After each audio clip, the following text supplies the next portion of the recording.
Hey, everybody. Welcome to this episode of, oh my God, I'm trying to find the right damn. There we go. There we go. Welcome, everybody, to the World Cup Finals live watch along here on the Outlaw Nation channel, being simulcast also on the Game Time channel there. I hadn't transferred the video over of the Outlaw Nation logo, so I had to switch back brands. So I apologize right off the bat. But hey, we are here. We are live. We are having ourselves a good old time here, getting ready for this World Cup final between Argentina and France. And just to give you a little heads up here, I'm going to be watching it here on the YouTube TV. We're looking at the lineups right now. Look at that. You got the setup there.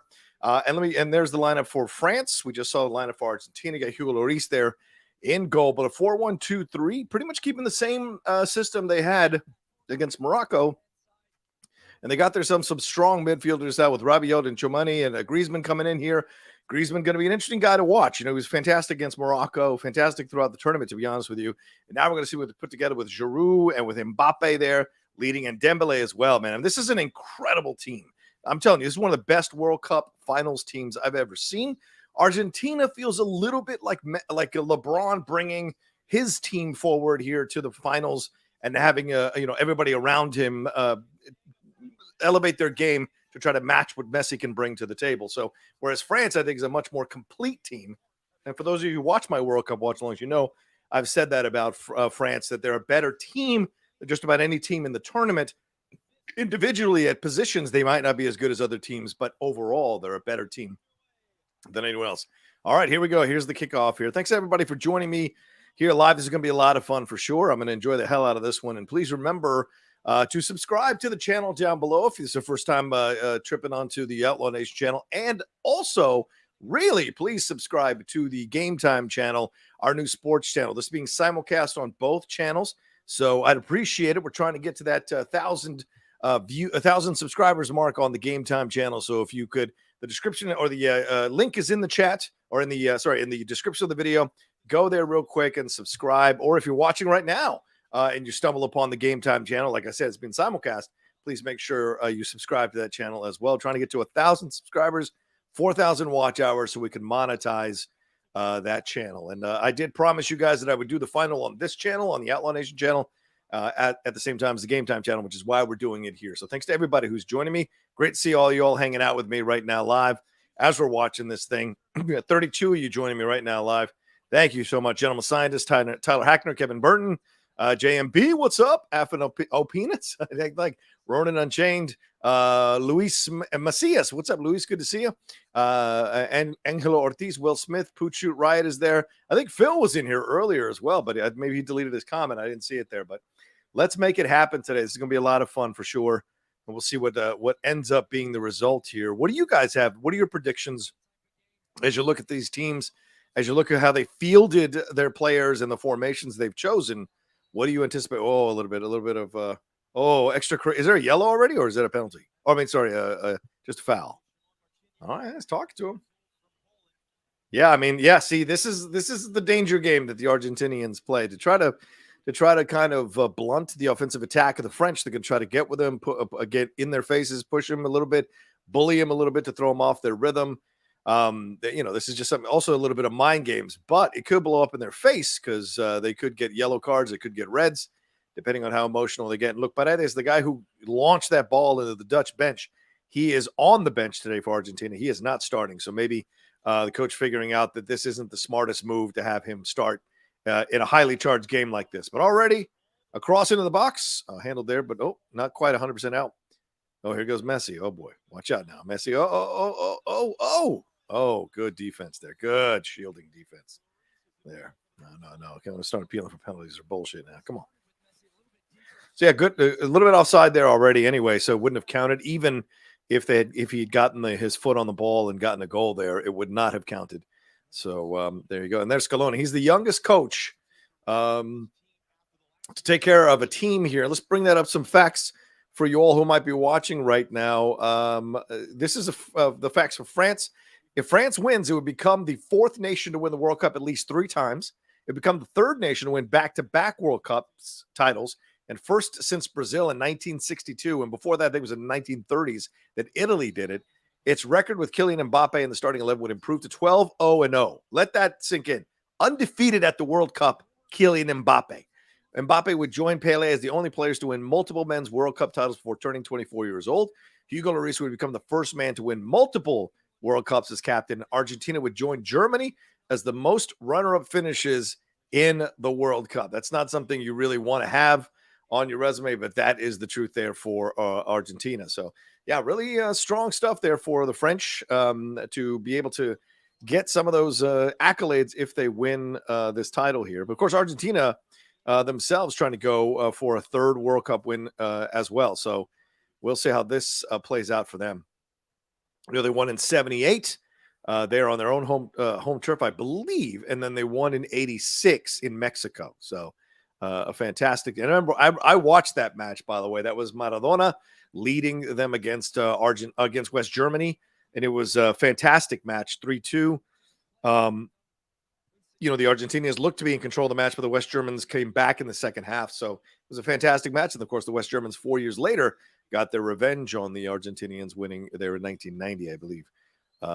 So there you go. But yeah, these guys have faced, I think, 12 times, and Argentina has a much better record against them. And in World Cup matches, of course, the last time they faced each other was in the round of 16 in the last World Cup, and that was a 4-3 victory for France. So I anticipate we're going to see a highly powered offensive game here. I don't anticipate we're going to go like 0-0 into penalty kicks. I don't think that would be. I don't think that's on the cards, to be honest with you.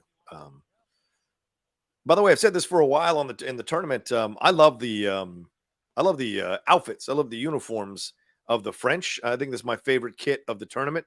Some people have really enjoyed the Japanese kit. Some people have enjoyed the other kits, but for me, this is the one that I enjoy the most. I just like the dark blue. I'm a big navy blue fan, as you can tell by what I'm wearing. So I'm a mad fan of that kind of stuff. So there you go. Let's see here. Kevin, my parents are on vacation. Wish they could be here. Dad and I have watched every Argentinian game. Oh, I'm sorry, Kevin. Yeah, I hear you, brother. I mean, my dad and I, we watched every World Cup final together that we could. Even, I mean, like I said, when we watched Argentina beat West Germany 3-2 in 86, we drove all the way down to my uncle's house, who had it on closed circuit TV that he had ordered on his little black and or a little 32-inch blue, or no, 28-inch blue color TV. And we were all crowded around, all us Latinos crowded around in one living room watching the match. So it was pretty fantastic. And watching Maradona put on an absolute masterclass in that match for sure. So yeah, my dad and I, you know, my dad passed in 2008. So that's a tough loss because I can't enjoy these World Cup finals with him. So I absolutely understand. I mean, that's the one thing we always connected on was soccer. And we were big fans of France when they won in 1998 on their own home soil. We loved Les Bleus, and we, especially because they beat Brazil. My dad and I always hated Brazil. We did not like Brazil. We've never liked Brazil. I've never liked Brazil. Do I like Brazilian players? Yes, Firmino, Coutinho, Alisson, what have you. But the team itself, I never cheer for the team itself. And my dad kind of instilled that in me. And my father, so we became big fans of France, but my father lived in Buenos Aires, Argentina for 17 years, and he loved it down there. So he instilled a love of Argentina for me. So for me, I'm cheering for both of these teams. I want to have a fantastic game.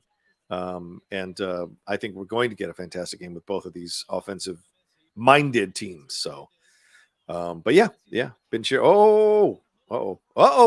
Here we go. On the wing.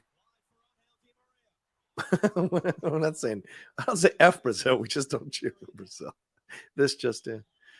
But yeah, so we love, so, you know, we've got our points of views because my dad is and my mom are Bolivian. Oh, here we go. A deflection almost. That was good defense. See, the Argentinians are coming, man. This is, as I said, this is going to be a heck of a matchup between these two. I think both of them really want to put this ball in that net as many times as possible. And I don't mean to say that as kind of like you're supposed to score goals. I just mean like they are hungry for goals, not just to win, but to score. There's a power in that for them. But yeah, look at that kit. I love that blue kit, that dark blue kit. It's so nice. I don't know if I like the Argentinian kit so much because of the 3 stripes on top. I got no problem with Adidas. I'm wearing the Argentina. Oh my God, Argentina pants. Can you tell that it's early in the morning? It's 7 in the morning. Oh, Kevin says, Rocco, my dad also lived in Buenos Aires when he was younger. That's how he became a fan. That's awesome. Yeah. My dad worked for the Siemens Corporation, after he fled Bolivia because of another regime change in that country. And so he stayed there for 17 years, never saw his cousins or his sisters and brothers for 17 years because of that situation. My dad fled the country because they changed. And when they changed, he became, in essence, a political exile. And it wasn't until it changed over to another regime that my dad was allowed to come back and see his family. So it was a heck of an experience. And he's always, we always talked about it when he was still with us. So. Yeah, that's totally a foul. I mean, you can't purposely look at that. That's absolutely a foul. And that's how dirty the Argentinians. But I mean, I think that should be a yellow. It's an intentional attempt to hurt the goalie. That should absolutely be a yellow. He did not play the ball at all. Completely looked at the goalie the whole time, then thrust his shoulder into the goalie. Now, if they've hurt Hugo Lloris here, this is pretty dirty tactics by the Argentinians. I know a lot of people have been cheering for Argentina. Certainly I was and have been, but some of their tactics, I mean, the stuff they pulled after the Netherlands game, that's a little classless. I mean, you won the game. Yeah, let them talk shit, but you won the game. You know what I'm saying? Look at that. That's absolutely an elbow into the stomach of Hugo Lloris. That should be a yellow, for God's sakes. That's ridiculous, that kind of play. It has no place in the World Cup final, man. Sportsmanship, not dirty-ass emotional bullshit. That should be the name of the game here in the World Cup final. And this may be a bit of a tactic by the French to kind of dull the offensive rhythm of the Argentinians, because they came out clearly on the front foot and we're causing the French all kinds of problems here in the first 10 minutes. Don't be surprised. This is part of the tactics for them to kind of slow down. It's kind of like what we see in the NFL now, where these guys flop on the ground when to kind of slow the offensive rhythm of the other team. We saw it last night against the Bills and the Dolphins, when one of those Dolphins players just all of a sudden immediately fell down after Josh Allen had run the ball like 40 yards to try to stop them scoring real quick. What a great game, by the way. I hope you guys watched that game. That was fantastic. I hated the Colts-Vikings game because I wanted the Vikes to lose, and I didn't even bother watching the Browns-Ravens game. But there you go. Ravens lose again. But for me, that Dolphins-Bills game, man, let's get a three-peat. I mean, let's get a rubber match between those guys in the playoffs. That's going to be a lot of fun for sure. And if Buffalo keeps playing like they're playing now, there's no way they don't retain that number one spot. And it's going to be very fascinating to see what they do. All right. He was not pushed into Lloris. Give me a fucking break, Leonard. Come on, Leonard. Let's play fair, Leonard. Let's look at what's actually happening on the screen. He literally looked at the goalie, then thrust his elbow and jumped into him. That is not a thing where he was pushed into him. He used the momentum of the French defender who was going up to head the ball to push himself off the French defender into the goalie. It was not some kind of accident, for God's sakes. Literally looked at the goalie and then thrust his elbow in there. But clearly the Argentinians are coming to attack. Like that's the thing you're seeing here. They want to get a quick early goal. They want to jump on France. They want to mess France up. They want to have France combust, because everybody knows the French sometimes can combust. Oh, good pass there. Nice defense. But so can the Argentinians. They can get too emotional. They can get too handball there. Yeah. So we'll see what happens. Leonard says, I'm not playing fair. Come on, Leonard. I'm looking at what's on the video, Leonard. If he looks at the goalie and then goes, ugh, that's an elbow, okay? It's different if he threw his shoulder in to try to get to the ball. But the fact that he made an elbow motion means he knows exactly where the goalie was. He knew exactly where the goalie's stomach was, and he intentionally threw that elbow to try to mess and hurt Hugo Lloris.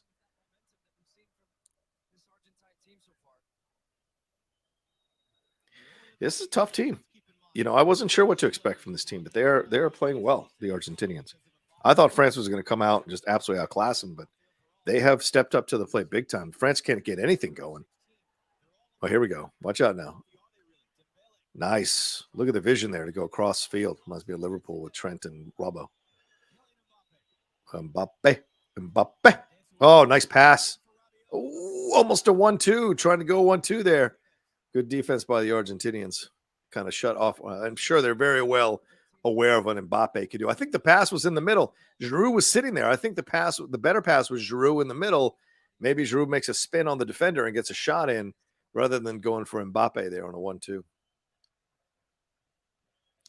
Kevin wants to know how France will deal with the illness. They dealt with it. Apparently, they had 24 people training on Saturday, so they're fine illness-wise. Nobody of any starting note for the French has been hindered. Konate is back. Like, everybody is back who had possibly caught this thing. Oh boy, watch out now!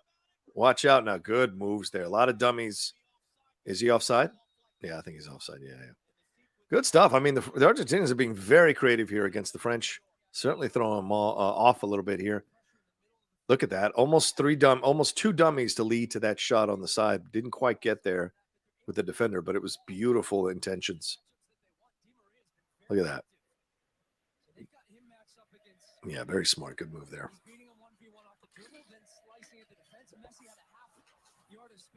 Yes, Leonard, let us agree to disagree. That's fine with me. Again, let me say how much we got. We got 55 of you watching me live right now. Thank you so much for hanging out with me on this early morning on the West Coast, at least for me. And for those of you who are international, thank you so much for hanging out with the Outlaw here on the Outlaw Nation. You know, I'm a mad lover of football/soccer. For those of you who don't know, I'm a huge Liverpool fan, been that way since the 90s. So, you know, soccer's in my blood. Football's in my blood. So I've been really enjoying doing these live watch-alongs. It's the first time I've had a YouTube channel during a World Cup cycle. So just kind of figuring out which games to put on the Outlaw Nation channel as well as the Game Time channel and which games to just have on the Game Time channel. So it's been fun to kind of figure that out. So thank you, everybody, for joining me. And I appreciate if you hit a like on this video as you're watching right now as well. And if you want to leave a comment down below, that would be fun later on if you're watching it later. Some of you do. And also, please remember to subscribe to the Game Time Sports channel. I'm starting to wake up a little bit, so I'm understanding what I'm saying now with my mouth and with my words. So down in the description of this video is the link to the Game Time Sports channel. So I'd appreciate you all sending or subscribing to that so we can get to 1,000 subscribers. That would be fantastic or 1,000 subscribers rather, and 4,000 watch hours. That'd be fantastic for us. Also, if you want to send in any Streamlabs, Super Chats, got any questions about the World Cup final, got any concerns about the World Cup final, feel free to do so. I've pinned it in the chat there right now, so you can take a look at it and send in any Streamlabs or any support for me doing this World Cup final and hanging out with y'all. And I appreciate y'all could be watching the professional sportscaster, so I appreciate y'all hanging out with me and having some fun watching some a World Cup final soccer here or football. Oh, skies that. Oof. Di Maria. Now, Di Maria is in the squad right now for Paredes. And as I mentioned, Paredes is the one who launched that ball into the bench of the Netherlands. He is not starting. Di Maria is starting. Di Maria is a much more offensive-minded guy, I think, than Paredes. Paredes is a little more of a combo defense offense guy. So almost had a shot there. Almost had a really good shot. Level 2 says Victoria de la France. De la France. Mr. Poopy Pants says it's 4:15 there. Is that 4:15 in the afternoon in Europe? Is that what it is right now? I think that's what it is right now. So yeah, 12:17 where JMB is at. Yeah. I envy fuckers on the East Coast. Like 10:15. This is perfect. Having your pancakes and your omelet. I had to shove down a Starbucks breakfast with a little bit of iced tea, which is in here, so that I could do this game today. So I'm up on a Sunday morning. I'm up. I like it. I don't mind it, you know, especially for something like this.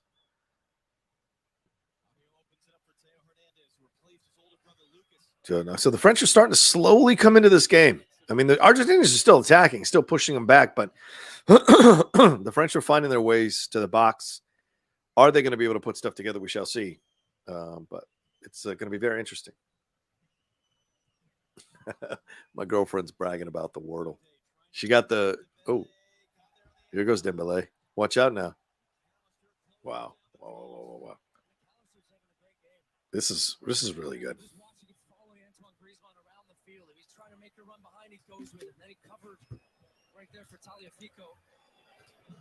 Taliafico. This Argentine defense, they're going to start to open up some space.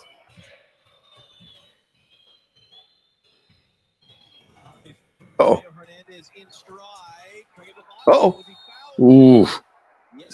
Oh, right outside the box. Is it right outside the box? Oof. Excuse me. Oh, yeah, that's absolutely a foul. It threw his body right into him.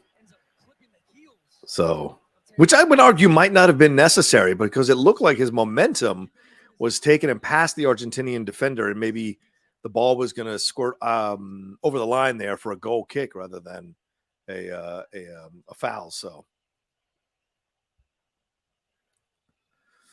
Anthony says not a fan of the commentators either. We'll be muting them for Rocha. I know we got 2 American commentators. Kind of weird on the Fox feed to not have a British commentator on this. I gotta agree. Oh! I think that would have been a foul, right? I don't think that would have counted. Yeah. You can't be doing that. You can't be launching yourself over the back of people like that. You can jump over the back of someone, but can't launch yourself over their back like that. But that tells you how much Giroud wants this. Like, look at the way he's sacrificing his body. I would tell you there are times that Arsenal and Chelsea fans would have liked to have seen that kind of effort from Giroud when he was playing for them. He wasn't always consistent in his effort, shall I say. JMB saying we should do Liverpool matches together.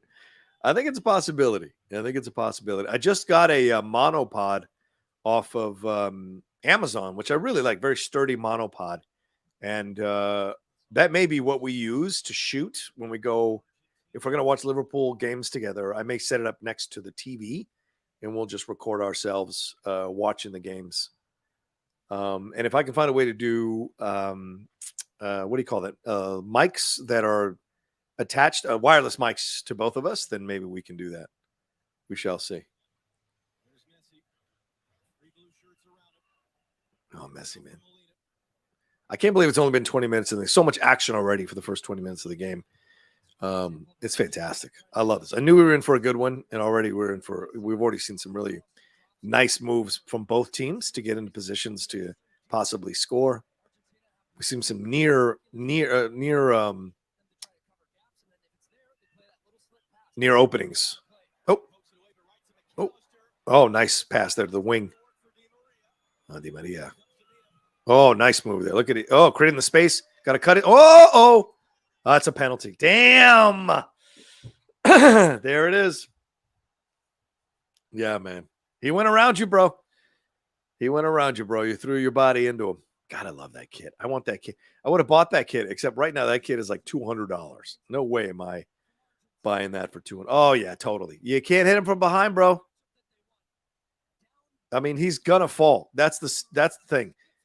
Di Maria, look at that right there. All you needed was a little bit of contact. I don't think it's a penalty. I think it's a bit of a dive, but you don't want to give the referee an excuse to call the penalty. And so when he got by him, he pushed him a little bit from behind, and that's all you need. Any striker, any attacker worth their salt will go down on the ground. By the way, if Messi scores here, he'll be the first player to score in every round of the World Cup ever in the history of the World Cup. So that's something I was reading the other day, which I thought was shocking, and I looked up the stats, and absolutely true.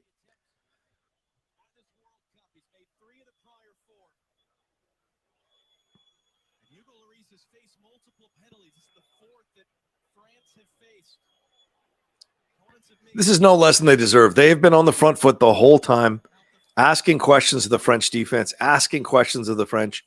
And the French are playing a little bit scared, a little bit intimidated by the situation. So maybe they feel more pressure. Oh, there it is by Messi. Nice goal. Tricked him completely. It's no less than they deserve. I mean, they've been, as I said, they've been on the front foot. They've been pushing the French back, disrupting the rhythm of the French, not letting them get into their normal movements. And so you see it. So good start for the Argentinians to get themselves a goal. Messi getting himself a goal in a World Cup final is always a great thing. So there it is. And Nathan Stowe says, do you think Messi is going to be in the next World Cup? No, I don't. No. This is it. I think this is his last game at the World Cup, to be honest with you. And why not? If he wins this thing, there's nothing else left he has to prove. Like, honestly. And people try to tell me Ronaldo is the GOAT. I just have to laugh my ass off at that. Guy's never been able to lead his team to the World Cup final. You can't tell me he's a GOAT. You can't. Pele is a GOAT. Messi is a GOAT. Mbappe will be a future GOAT. Trust me on that. But, this is. Yeah. Exactly what Stu's saying. Yeah.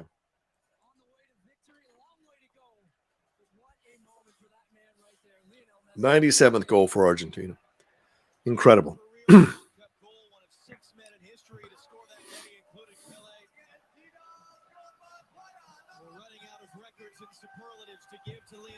I know. If he wins the World Cup, that's it. Like, the argument is over. I don't care. All the Cristiano Ronaldo fans who are talking out of their asses trying to tell me that he's better than Messi, just you can't even compare. Messi leading Barcelona to multiple Champions League finals or victories. Yeah, let's see how the French. Oh, it was a good idea by Mbappe, but didn't quite get the pass right. Watch out now. You don't want the Orange to start feeling themselves. It'll be 3-0 before you know it. 3-0 before you know it.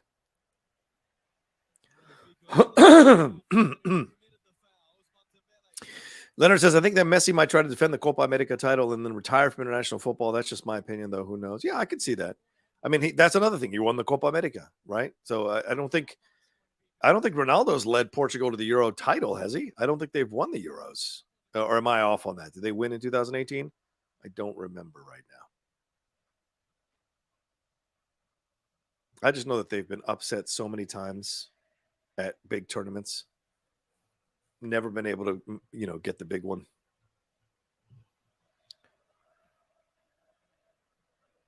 Someone correct me on that. Did Portugal win the Euros? I don't remember if they won the Euros a few years ago. 2016. Thank you, Leonard. I appreciate that. So in 2016, they did win one. Fair enough. But Messi's been to 2 World Cup finals. Cristiano has not.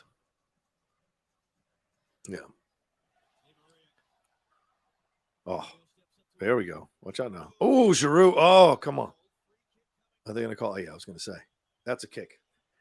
See, that's what they're going to do. I'm sorry, guys. When you play Argentina, they're going to get up in your shit. They're going to actually get up in your shit. They like to mess with you. They're like all Avery Bradleys. There's like a team of Avery Bradleys that are just coming up to mess with your rhythm, push you around, bully you, kick you when they shouldn't kick you, all that kind of stuff. Because all they're trying to do is get into your head and rattle you. That's all they're trying to do is get in your head and rattle you.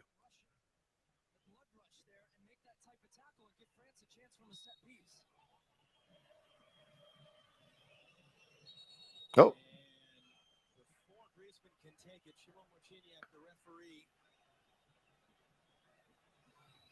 Oh, here come. They're going to start flopping now. Here they go. Here they come with the flopping, trying to get yellows, trying to get reds. This is their game. This is absolutely their game. So if you're France, you got to play above that shit. You can't dial into that shit. You just got to stay focused. Oh, come on. Oh, my God. Give me a break. Oh, my God. As my dad would say, farsante, que farsante. Ooh. Again, he fell down. Jesus. Oh, he collapses now. Give me a fucking break. What is happening here? Uh-oh. Is that Messi? Uh-oh. Oh, yeah. Look, Messi had no shot at getting that ball and threw himself into the French defense again. And now he played it like, come on. Messi had no shot at getting that ball, the 2 foot tall versus a guy who's 6 foot tall. Give me a break, man. But he went in there to try to stop to the momentum there. It's good. Look, it's good gameplay. It may be dirty. It may be not the right way to play the game, but it's good gameplay that blunts the French offensive rhythm.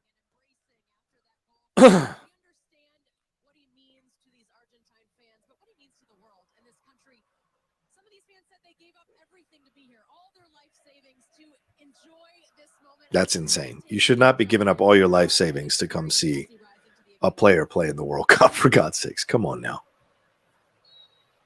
I'm watching right here from my office, and I'm enjoying the hell out of this, and I don't need to be in the stadium.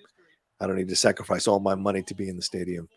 But there is an obsession people have with this game all over the world, and they're willing to do things like that.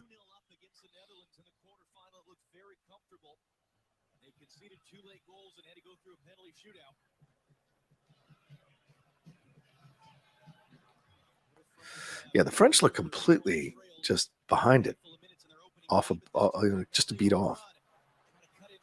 Yeah, they look scared. Yeah, it wasn't a foul on Messi. It was not a foul on Messi. Messi threw himself into the defender. The defender was clearly the favorite to get the ball, or the midfielder rather, for the French. But Messi's going to get the calls. It's his rumored final World Cup game, so the ref's going to be a little more lenient for him, and that's the way it goes in sports. You guys know that. Jordan got all the calls.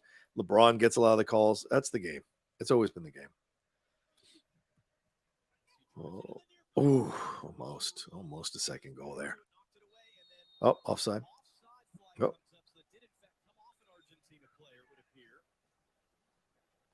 The French need to get themselves a goal like right. I don't know. It looked like a French player got it. Yeah, right there. Oh, okay. It went off as a deflection off the Argentinian player.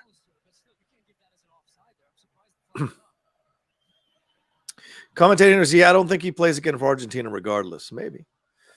Rod V66 says all soccer games are dirty now. Yeah.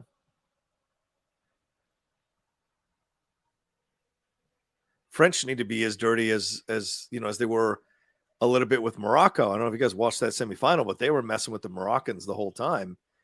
They have to have the same kind of desire to do that here in order to kind of mess with Argentinians. Now, are they going to flop and try to get yellows and reds? Yes, they are. Look, a nice move by Alvarez there. Here we go again. Man, Argentinians have been just on the offensive front foot the whole first half, the whole 30 minutes. They have asked questions of the French, asked questions of the French defense. And it looks to me like they don't have the answers right now, France. And that's scary in a World Cup final. Mbappe, you've heard his name called what, once or twice in the first half? And he's supposed to be one of the stars of France. So that tells you how good the defense is of the Argentinians right now, how well they've game planned for the French. And remember, the Argentinians have a little bit of revenge on their minds too, because the last World Cup, they were also favorites and knocked out of the round of 16 by the French in a thrilling 4-3 game. So maybe there's a little bit of a revenge going on for the Argentinians as well. And who can blame them? I mean, even though they're the percentages favor them by a slight percentile, they see themselves as the underdog. And some of these players probably have a sense of pride, like, hey, we're more than just Messi. So they want to show what they can do here in a situation like this. Nice pass by Messi. Almost. Oh, wow, we kept it in bound. Nice job, Di Maria.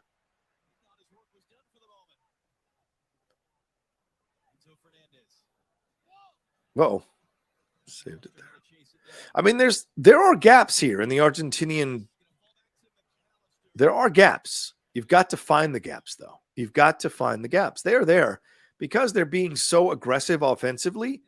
They are so prone to a well-coordinated counterattack. So that's what you've got to look out for if you're France, is like that one errant pass, that one deflection, and when it happens, absolutely tear down the sidelines or down the middle, depending on how you get the ball, in order to take advantage of the Argentinians who will be kind of scrambling to recover. And that's what you got to do here in a counter. When a team's this offensive-minded, you've got to find the counterattack. Oh, good defense there. Good defense. Messi was about to make that pass too. So you got to buzz around him. You got to buzz around him. Be smart with your positioning, and then buzz around him and see what you can do. See, right now they're just kind of desperately kicking the ball out, desperately trying to stop the movement of the Argentinians, but they're not quite getting the break they need and the amount of time they need on the ball in order to blunt the attack.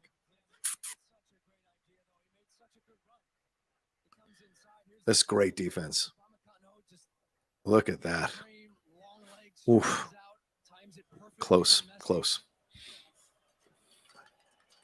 a concern, though, if you're France. And that's what we're talking about, that space behind it. There's no pressure on the ball, which means he can finally just drift, pick up the ball, and then turn it. Yeah, James said the betting odds of this game were even between the two teams. Yeah. But the Argentinians, in their minds, they see themselves as underdogs. especially because the French are trying to be the first team to ever repeat as champions since the 1960s. And to me, I would argue it's a way more incredible feat to do it now with the level of talent and the amount of teams that are in the World Cup, because more teams means more games means more opportunities to blow it. And so the fact that they play more games to achieve their repeat, I would argue, is of much more note. And as countries have developed into soccer powerhouses and stuff, like no one was looking at Africa as a powerhouse continent of soccer back in the 1930s or 60s. But now they are. Proof is in the pudding with Morocco being the first African team to make it to the semifinal of a World Cup. So that's the differences. Now, some people might argue, well, there was better talent back then. It was more concentrated. So it was harder because teams were the ones that could play were much more talented. But to me, this is a much more difficult task now to repeat, much more notable. AB wants to know, who are your tournament favorites? France. I certainly had France as a favorite. I did not have England as a favorite. I just had a feeling like they're good players, but they're not a good team. There's the difference there. And I can't believe they're still considering keeping Southgate. I don't understand that at all. One of the most boring coaches, boring tactics, boring styles. And yes, they got to the finals, but an underdog Italy absolutely discombobulated them. And then Harry Kane misses that penalty. And look, I get it, sympathy, understanding. How many of us could actually hit a World Cup final penalty or semifinal penalty? In a pressure pack situation like that, not a lot of us. But that to me, that's about team mentality. Do you imagine Messi would miss a second penalty? Uh-oh. Watch out now. Oh, good pass. Oh, there it is. Wow. Man, the Argentinians have come to play here. Woo, the French have absolutely no answers right now. Yeah, shoot your snot rocket because you got no answers right now. You guys are stuffed up. This is absolutely incredible. What a beautiful pass from the wing to the other winger, and then bang, right into the goal. I think Lloris made a mistake coming out. I think stay positioned as a goalie and look, this is what I was saying to you guys, right? This is the counterattack, and I thought the French would be able to launch the counterattack, but look at the Argentinians launching this counterattack. It's brilliant. And look, see, and to me, Lloris got caught in two minds. He got caught cheating over to a great pass by Messi there. Look at that, just a beautiful pass. But got caught cheating over to the right before the pass was delivered, and then by the time it got over to the left, he was too out of position to be able to put too much resistance on the shot. So I think he should have stayed where he was, and that way you cut down the angle for Di Maria to shoot, make it harder for him by having to go to the outer angle. So, oh my God, they're crying. Look at the crying. It's as if they haven't won 2 World Cups before. I mean, I could understand United States fans crying if we're in the World Cup and we're winning 2-0 in a final because we've never won a fucking cup before. But these people who have won twice in their history, and arguably looking at that older lady, she's been alive for all of them. I just find that fascinating to see the tears and stuff. That's something I will never understand. If you've already won, like I don't cry when the Yankees win a World Series again. Like it just doesn't occur to me. I cried when Liverpool won the title a couple of years ago during the COVID times, because they had won the title in my lifetime that I had witnessed them winning the Premier League title. They'd won the title like back in the 80s when I wasn't watching them. So for me, it was very emotional. But I always wonder about that kind of stuff. Like my Florida State Seminoles could win the national championship, but we've won it twice. I wouldn't be in tears. But like I said, football is a very, very emotional game. People put a lot of their national identity into their team, certainly. And so there's such a massive level of pride. And also you got to ask yourself, like situations that their countries are in, stuff like that. Like there's a sense of feeling like we matter when you win a World Cup. We're a small, not small, but we're a country that, kind of doesn't get factored into a lot of the discussions when it comes to world politics.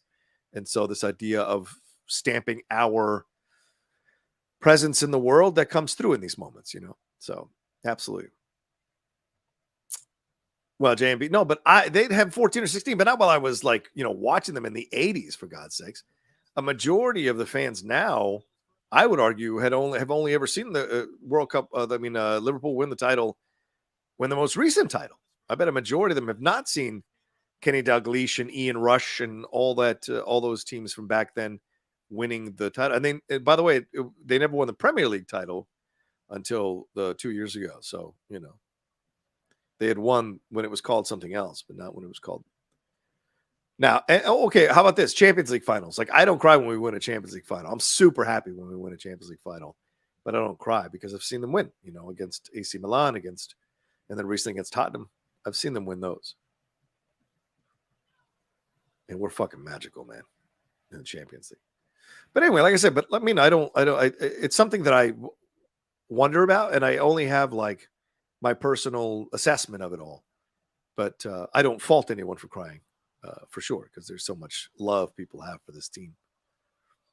And because I grew up in the United States, you know what I'm saying? So for me, if we ever win a World Cup, I'll lose my damn mind. I will absolutely lose my damn mind, because it's been a journey since the shot heard around the world when we qualified for the World Cup in 1990, I think, with the 1-0 win against Trinidad and Tobago. To me, that was an incredible moment to qualify for the World Cup. So if we ever win one after 30 plus years of living and dying with this team, I'm going to be real happy and to probably get emotional about it.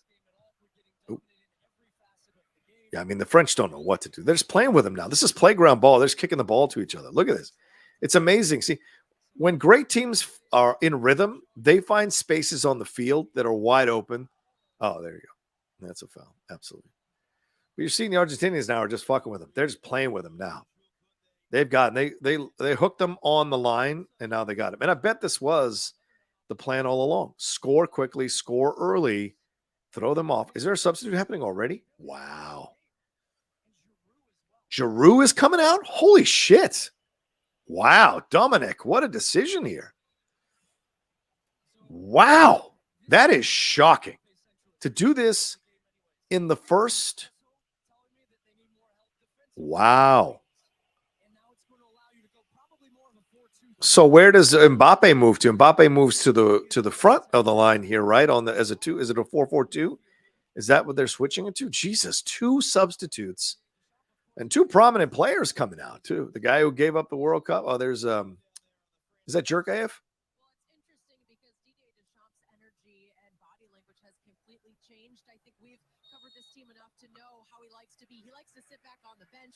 Yeah, Jenny Taft giving us the 4-1-1. Yeah, this feels. I don't know if this is a smart move, but if this is a smart move by Dominic to kind of shore up the defense and blunt the Argentinian attack, then great. And maybe it opens up doors, opens up unexpected lanes for the French to launch their attack. But Mbappe now much more of a middle role here. You can see here he's moving more towards the middle where Giroud was. So maybe being more of a point man in all of this. I don't know.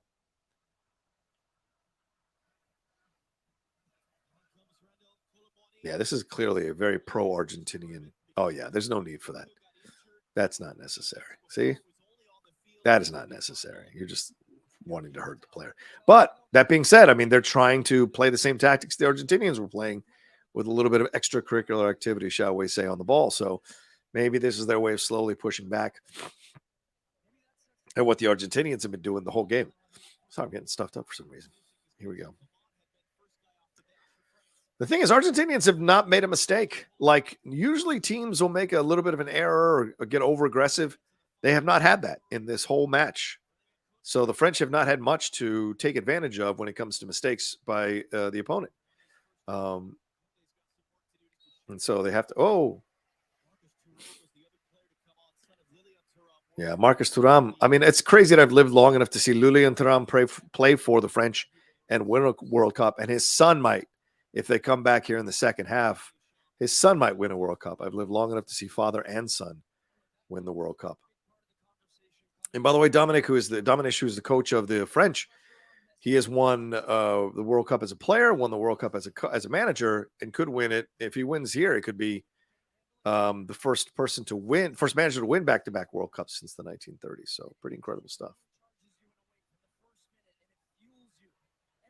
The French just need a goal. Like one goal changes the dynamic, changes the complexity of this game completely. But the Argentinians are buzzing like crazy all over them and not letting them play their usual style. It's really incredible coaching job done here by this young coach for the Argentinian national team. I mean, it's phenomenal to see how he has devised a game plan that has absolutely, stopped the French getting into any kind of rhythm to launch their standard offensive attacks from the wing and, through the center here. It's been incredible to watch. Koundé is not a natural right back. They've missed Pavard in that position. Pavard in that position. Yeah, good point. All in the game for sure. But I mean, they got to the final with it. So, like, you got to ask yourself, did they miss him? Because they got to the final. So, commentating there says, I wonder if Mbappe cheating attacking they felt was leading to a lot of Argentina's chances. So they figured just put him on striker and then it matters less if he's not defending. Yeah, that's a great point. Maybe. Quite possibly.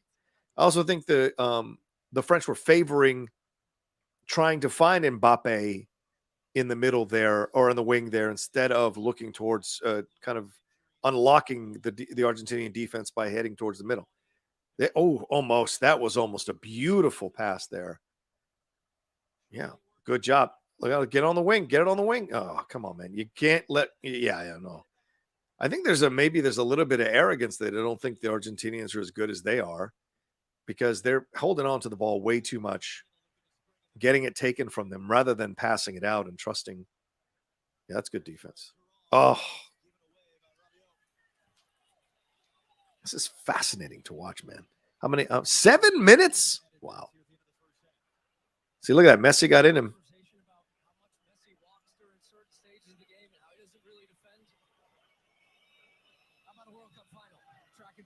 7 minutes. This could be a good advantage for the French if they're able to score a goal here somewhere in these 7 minutes and kind of half the deficit going into halftime.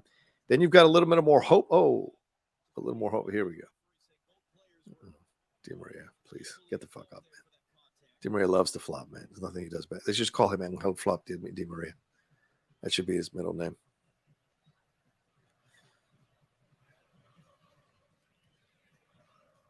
Yeah, but look how the Argentinians are buzzing around every angle, right? Oh, can I go to the middle? No. Can I go to the wing? No. There's an Argentinian defender there. Can I go to the middle? No. Argentinian defender. Can I go to the other wing? No. Argentinian defender. And look at that. Two of them are almost always on to the ball as soon as you enter into their kind of final third of their side of the pitch. Look at that. No matter who gets the ball, immediately an Argentinian person is on them. A player is on them. And that's what they've got to find a way to short circuit. Here we go, Mbappe. Oof. That was kind of a bad pass. Oh, Thuram. Good job. Oh. Is he going to get a yellow here or a talking to? Yeah, got to be careful not to get too frustrated. Oh, come on. That's barely a touch. But look, you put your studs up. Yeah. He got all ball, but the guy's going to play it for. He's going to play it for hurt. He's going to play it to try to lobby for yellows and reds. This is the game they're going to play, especially if the French start attacking. Remember how crazy they got because the Netherlands tied them up? They went insane, and that's what I'm saying. Like as strong and as powerful as Argentinians look right now, if France finds a way to tie this thing, they're going to fold. They've got the tendency to fold. Because Netherlands just didn't have enough talent to beat them in the end, especially in those extra periods.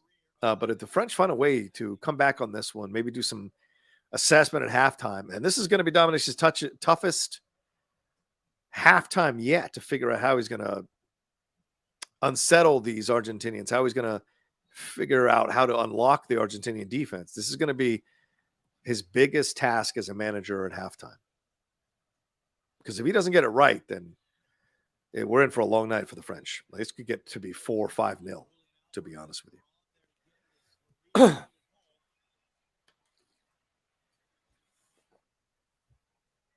Cheryl wants to know if we're winning. Yes, Cheryl, we're winning. 83 of you joining me right now. Thanks so much for joining me here as I'm doing this live watch along of the World Cup final. You guys know I'm a mad lover of the World Cup, mad lover of football / soccer. So very excited you all are joining me here live as I do this watch along. You could be watching the commentators. So the fact you're hanging out with me, it means a lot. So thank you so much. If I could ask any favor, if you guys could go into the description of this video and go to the Game Time Sports channel and subscribe to the channel, I'd really appreciate it. That's where we're going to be doing all our sports. I am simulcasting this final onto the Game Time Sports channel. I promised you guys we would watch it on the Outlaw Nation channel, get as many people as possible who follow me to watch it. So we're doing that right now. But if you can subscribe, I would appreciate it, because we're doing a lot of sports content on there. Winston and I doing our NFL stuff. There'll be more stuff coming for sure. As the Premier League comes back, I'll be covering Liverpool, covering the Premier League itself, talking the big news that are going on in the world of sports, maybe doing some 5 to 7 minute videos about the big news items of the day, things like that. So please subscribe to that channel, and it's in the description of this video. But look, again, my point stands. Like, the Argentinians are buzzing, man. But they're trying to do stuff on the wing. There's 4 or 5 of them hanging around. They can't seem to breathe. And when a team has got you figured out, this is what happens. They start to find ways to get up in your stuff. You can't get a rhythm going. You can't get your normal passes going. And then you're trying to troubleshoot the defense. And you're wondering, how can I troubleshoot the defense? Look at that. 3 guys were around that dude. Oh. So yeah, they were trying to go to the middle there when they should have gone to the wing. Well, look, he's pissed. He's pissed. Wow. They haven't had a single shot the whole half. This is truly shocking right now. Yeah, Leonard, France are barely able to link 3 to 4 passes together. I would argue that, yeah, and even if they do, it's by luck. It's not by actual skill or somehow tricking the Argentinians. It's just by, oh God, I hope it connects. I hope somebody gets this ball. I hope we get there. And so that's what you're seeing. But I mean, anything can be figured out in the world of football. So if Dominic is worth his salt as a manager, he's watching right now, and the stuff he wants to tell his players, he's going to be ready to tell them at halftime. And hopefully he can, because this is going to get much worse. And they're absolutely playing as a way, because this feels like an Argentinian home game like crazy. The amount of people that are there, the amount of people that have tickets, the light blue and the white that you see all over the stadium, that tells you they're essentially playing an away game at a World Cup final. So you got to steel your nerves. And look, they're not out of it. Everybody who's ever watched football will tell you the score that is the most difficult to defend is 2-0. The score that 2-0. The score that is most difficult. Oh, yeah. Oh, here he goes. Look at this guy flopping. Oh, no. He's trying to fucking blunt. He's trying to claim that he's trying not to get a yellow by flopping on the ground, Fernandez. What a clown. What an absolute clown, man. He juked him. Look, he's trying to throw the elbow at him. And so where did he fall down? What did he fall down from, for God's sakes? Just roll him off the field. Yes, he's like, oh, all right, you can get up now? Yeah, there it is. Fucking farsante. Please, give me a break, man. You know you were getting the yellow. That's why you were lying on the ground trying to get sympathy from the refs. Oh, the mind games. It's hilarious to me.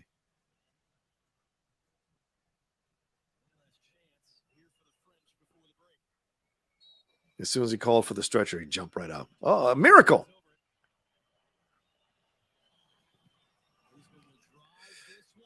Oh, so close there. That could have been a real thing there. So close by Griezmann. Oh, just a little bit of over the heads and a little bit past the winger on the left there. I am Two Flight Cam says the French look like Americans with this passing. What do you think about The Rock unfollowing Black Adam the day it hits HBO Max? Well, let me address the first part. How dare you? The French are much better than the Americans. What you've got is a better Argentinian team that has figured them out and is absolutely putting them on the back foot. And as far as The Rock unfollowing Black Adam, I mean, this is a real shock to see the behavior of The Rock throughout this whole process. And I was following someone last night. I actually was thinking of reaching out to that person to see if they'd be willing to come on the Outlaw Nation and have a conversation with me about what's going on with The Rock, because it seems like this is something that is pretty shocking to me to see the way he's behaving around all of this. There's an embarrassment factor here. He flew too close to the sun, and his wings are being burnt right off of him.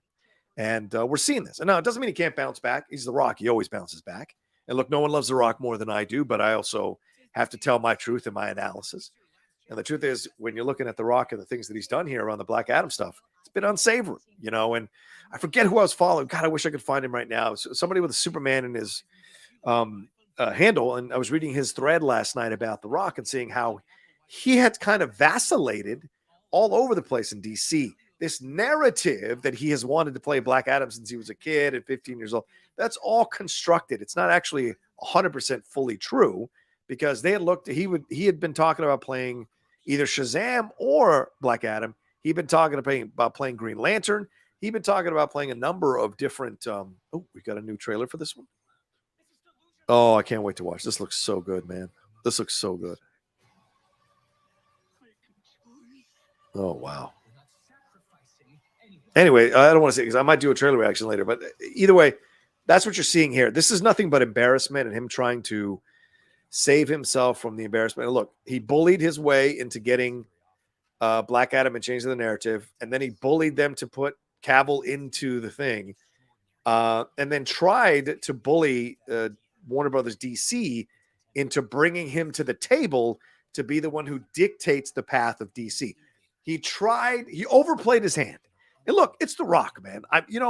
When everyone's telling you you're the greatest person on the planet and you're an incredible one, you've got 7 to 10 different things, the XFL, all these things happening, ballers, all, you believe your own hype. You believe your own hype. And you think, why not? I'll shoot my shot.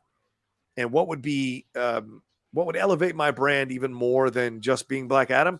Being the guy who's in the room, sitting at the table, who helps to dictate where DC goes, where one of the biggest franchises in the world, one of the biggest IPs in the world, which way they go. And look, he was trying, and according to this guy, he was trying to make it so that Black Adam would be the center of the universe of DC. He really tried to bully his way into thinking that Black Adam would be what they built DC around. That's why he wanted to fight Superman. He didn't want to fight Shazam or Zachary Levi. He played nice with Zachary Levi. He opened the door to the possibility of it in interviews, but his aspirations were Superman. That's how you elevate yourself. Look, whether you're in prison or you're in Hollywood, you go after the biggest gun. And if you can be in the ring with the biggest gun, that elevates your status. So in his mind, he wanted to fight Superman, bullied to get Superman to be a cameo, which of course made no logical sense at the end of that movie, that Superman would show up in service of Amanda Waller. If there's anybody who Superman would not be in service of, it is Amanda Waller. So to have him show up and initially and kind of challenge Black Adam, and I might argue that cameo might have contributed to Henry Cavill not being able to come back as Superman. That's very, very possible, because they looked at it like, this makes no sense for us to do this kind of shit. So, and I respect, look, I get The Rock has accomplished so many things in his life and his career. You can't take anything away from him for that. But like I said, he flew too close to the sun. And these Hollywood types let the professional wrestlers come close, but they do not let them in the room. And The Rock, I think, thought he could get in the room, and he's been very clearly shown that he cannot get in the room. This is a whole nother ball game for sure. Yeah, and I agree. It's getting a little embarrassing what he's doing, and I don't understand who's advising him to do these kinds of things. I don't know who he's playing to. And I think maybe we're going to start to see him have some red state rhetoric. Don't be surprised if we start to hear some stuff that's a little bit like that. Oh, I tried to do this, but Hollywood, like a little Gina Carano rhetoric. Don't be surprised if that's where we go with this narrative. Like, I don't want him to do that. I want him to be like, you know what? I tried to push my hand too far, and I got burnt, and I busted out on the table. I'll take my lumps. I'll learn what I did wrong, get better about it. The next shot, the next attempt, I'm gonna do better. So that's what he should do. But I got a feeling he's not going to do that. We shall see, though. Tolerance Break says I tapped out after 30 minutes into Black Adam. Yeah, I agree with you. It was pretty bad. I'm kind of half thinking of doing a watch along to kind of disseminate, to kind of break down all the things that are wrong with the movie, which could be a lot of fun because these next 2 weeks on the channel are going to be just me catching up on stuff and me having fun because it's Christmas, goddammit, and I want to relax. And I've worked hard this year. We beat our goal of getting to 25,000 subscribers before the end of the year. So, which thank to everybody who subscribes to the channel. And if you don't subscribe, subscribe now. Hit that subscribe button. Hit that bell button here on the Outlaw Nation channel, but also, as I said earlier, on the Game Time channel, which is where this is being simulcast. If you go into the description of this video, you see the link there. Subscribe to the Game Time channel in capital letters. Click on that and please subscribe so we can get to 1,000 subscribers as soon as possible. But anyway, I'm gonna be like just having fun doing watch alongs, having fun doing stuff like that. So if people want to be on board with me to do that, I'm absolutely going to be doing that here on the channel, having some fun over the next couple of weeks. So yeah, drinking watch along could be a lot of fun. Sure, a little nighttime, little 9 p.m. watch along. That could be a lot of fun. I'm down with that. All right. So yeah, let's see. I got no Streamlabs and no super chats that have come in here. Just that one from I'm Two Fly Camp. So listen, if you want to send in some support here, I would appreciate it. Send in some love. We got 85 of you watching right now. Give me a like on this video right now, and if nothing else, give me a like later and a comment down below as well, and subscribe to the channel as I said. So, and I've pinned the Streamlabs address in the chat. So if you want to send some support, I would appreciate it. Nathan Stowe says, I could see The Rock coming for governor of Florida. Well, if DeSantis goes and runs for president, maybe. And God, maybe we shall see. We shall see. But yeah, he just flew too close to the sun,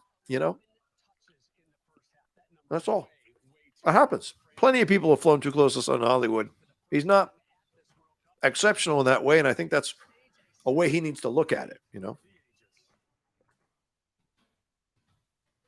see if I can bring it up. Here we go. It's Superman on film. I'm going to bring this thread up for you guys, and we're going to look at it. Because what are we going to analyze? The French are pretty much on the back foot. The Argentinians have been incredible. And there's not much more to analyze beyond that. And I don't know if the French are going to be able to figure this out, to be honest with you, because they've been kind of rolling through the tournament. Yeah, they had that upset loss to Tunisia, but they didn't really care about winning that game because they'd already qualified.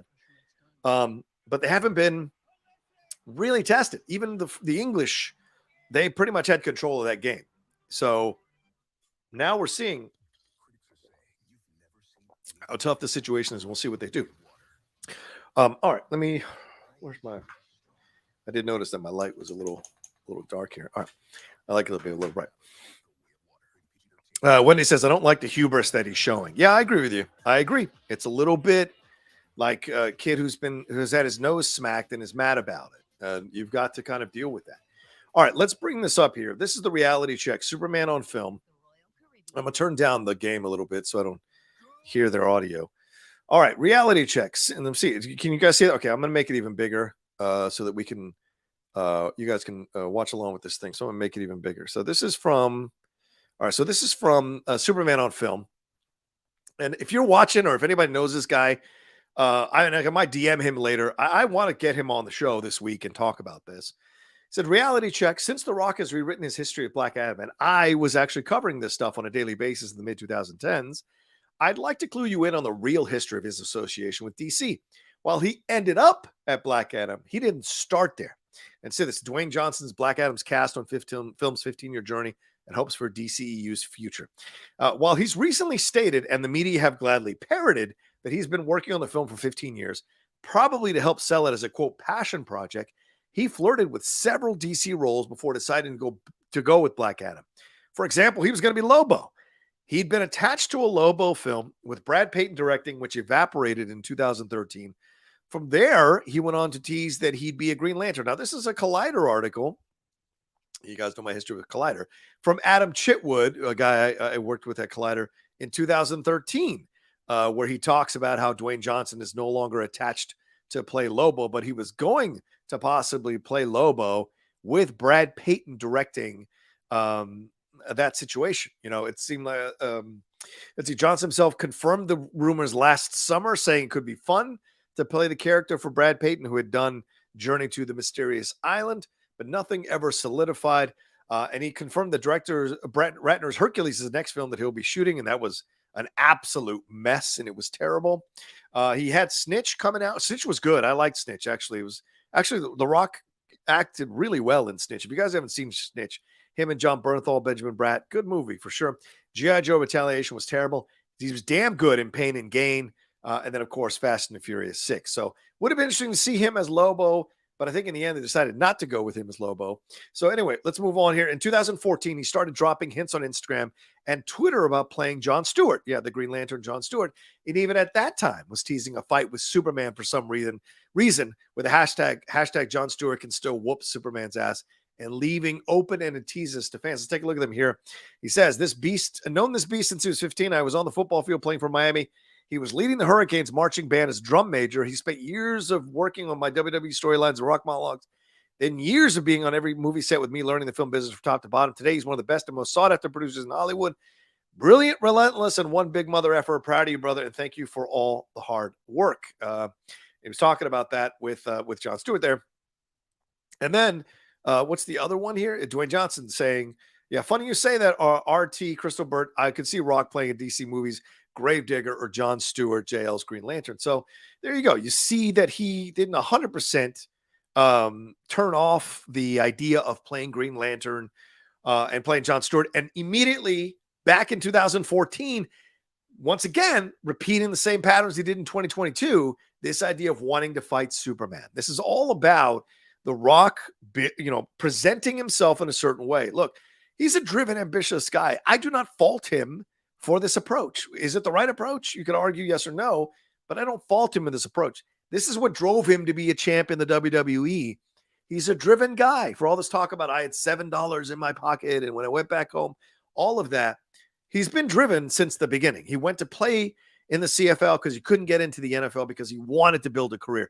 He came back home, took his lumps, learned to become a wrestler, but in his mind, he wanted to be a championship wrestler. That's what he fought for. When you watch Young Rock, that's really the point and the focus. So no surprise. This is his mentality. And look, you can't argue.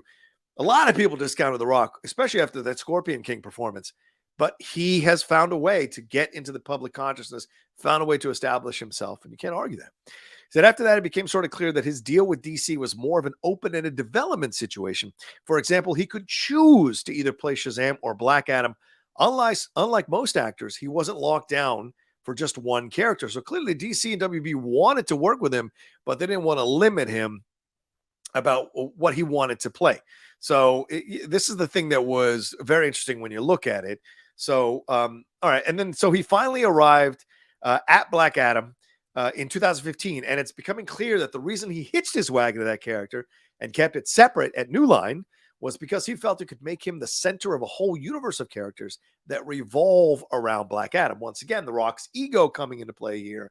Like, I'm the point person and everyone else revolves around me. Now, let's stop here for a second.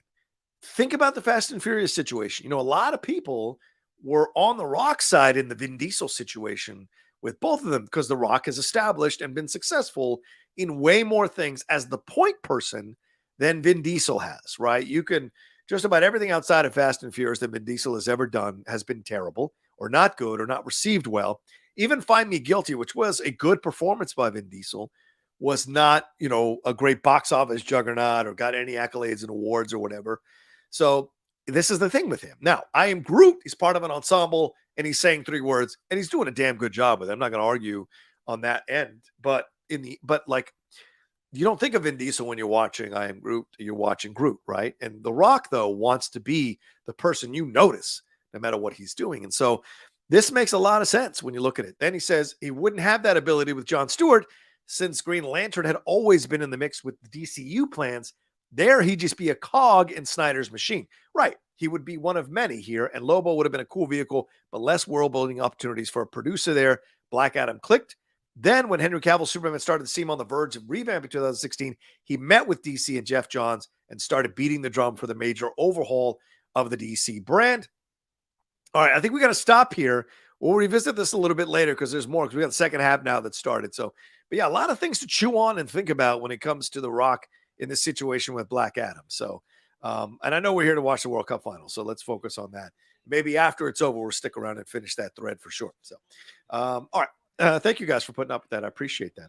I am Two Fly Cam says this DC Rock T is just too interesting for some reason. I love The Rock as well, but I certainly wouldn't want him in Star Wars. Oh my God, who said that? I wouldn't want him in Star Wars either. Here come the Argentinians picking up where they left off already in the French box, doing their thing here.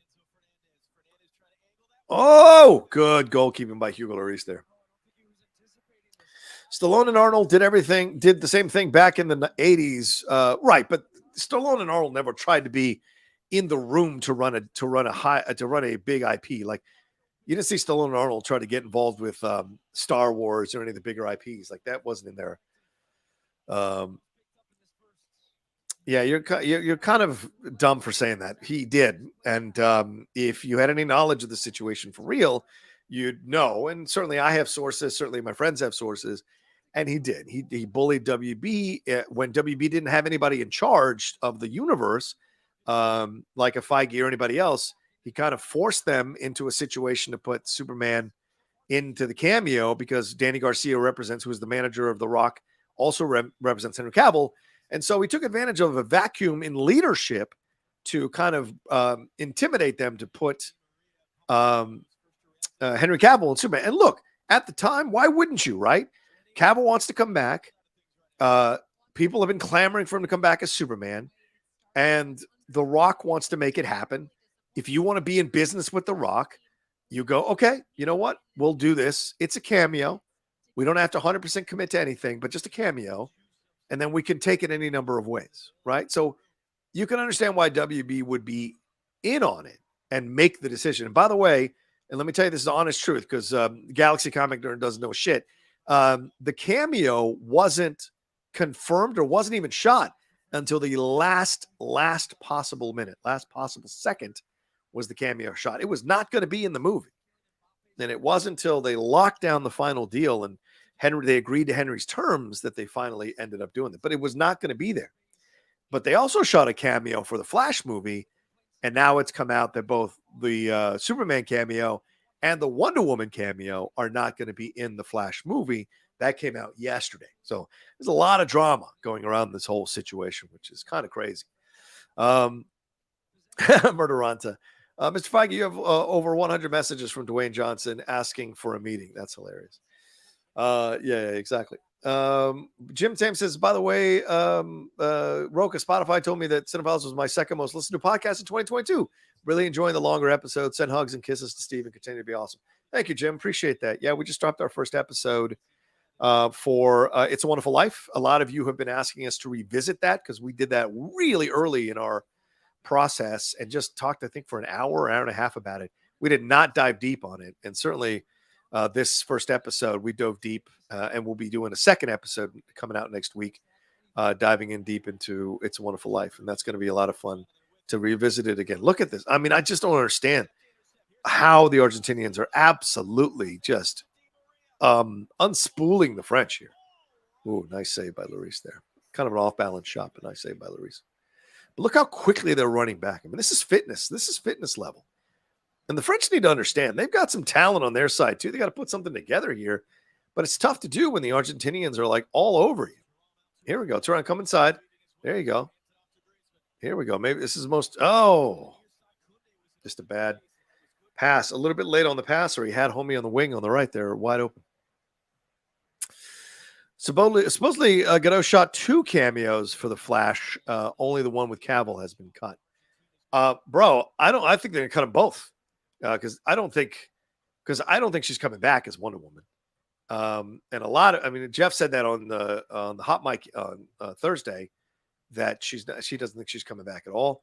I don't think Levi's coming back as Shazam, and I don't know what's going on with these people, man. There's some poor form going on in this whole situation. I don't know why Patty issued that statement. I think that's other than brand saving so that she can keep demanding top dollar. Gal Gadot's comment was pretty evergreen, so it was a sweet comment. I got no problems with that. But Zachary Levi performing, in essence, emotional blackmail or professional blackmail on James Gunn and Peter Safran, that was really surprising. It made no sense at all to me, to be honest with you. So I don't know. You only do that when you're nervous about the situation. Your last card to pull publicly, by the way, not behind the scenes, not, rumored to be reported by sources. You're literally doing it. There we go. Watch out now. Oof. Damn. Here we go, corner kick. Yeah, you got to have Mbappe involved here. Mbappe's got to silence the Argentinians. He's got to intimidate the Argentinians. This is where it comes from. Oh, Galaxy Comic Nerd. Oh, I feel so bad for you, man. You have no sources, you have no context, you have no knowledge, and you want to talk out of your ass. I feel bad for you, my man. But you got your attention, so it's what you wanted. So anyway, yeah, so that's the situation. See, there he goes. All right, I guess I have to block you now, man, because you're being a super dick. So bye, guy. Bye, Galaxy Comic Nerd. And please, if you follow me, unfollow me and everything. Yeah, I don't mind constructive conversation, discourse, disagreement, no problem at all. But if you're laughing at people, that shows a small ball thing, small dick thing, and I don't really have time for it. So bye. You're blocked. And if I see you on social media, I'll block you there as well, because who needs that nonsense in their lives? Anyway, so all the games is France are missing too much without Benzema, Pogba, Kante, and Lucas Hernandez. Yeah. That's a fair point.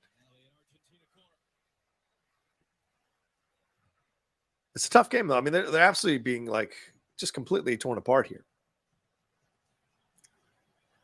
And they're not finding a way back. Even though the corner was so weak. You're just like, well, come on. Where's the ingenuity here? If this gets bad, if it gets to be 3 or 4-0, we'll swing back to the Superman on film stuff.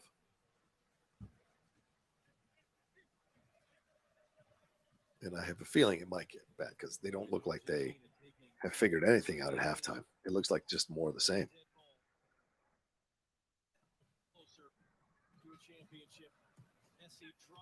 Oof, almost. And this really has blueprint for success. I wonder if Messi's actually kind of in on the old Olympico to score direct from that corner. And the blueprint for success under Scaloni has been, we're going to get that first goal and good luck, because this team defensively is so solid. Great understanding, great discipline, great energy. So he had 29 followers on Twitter, so I just went ahead and blocked him, because why waste time with a guy like that who clearly needs attention and his parents didn't love him enough, and he just kind of wants to instigate and irritate people because he needs that attention because he's never seen a therapist. And you got to feel bad for people. I'm learning to feel bad for people like that rather than being angry at people like that, because I've been lucky to have therapists. I've been lucky to have a good, strong family foundation, have a lot of good friends, been successful to a degree in what I'm doing. And so you got to feel bad for people who can't have any of that, or don't have any of that, rather, especially during Christmas. So.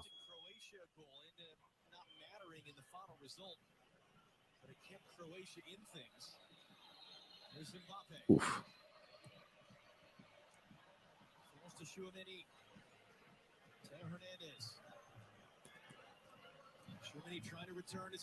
Oh, look at that. I mean, they're just in all the passing lanes.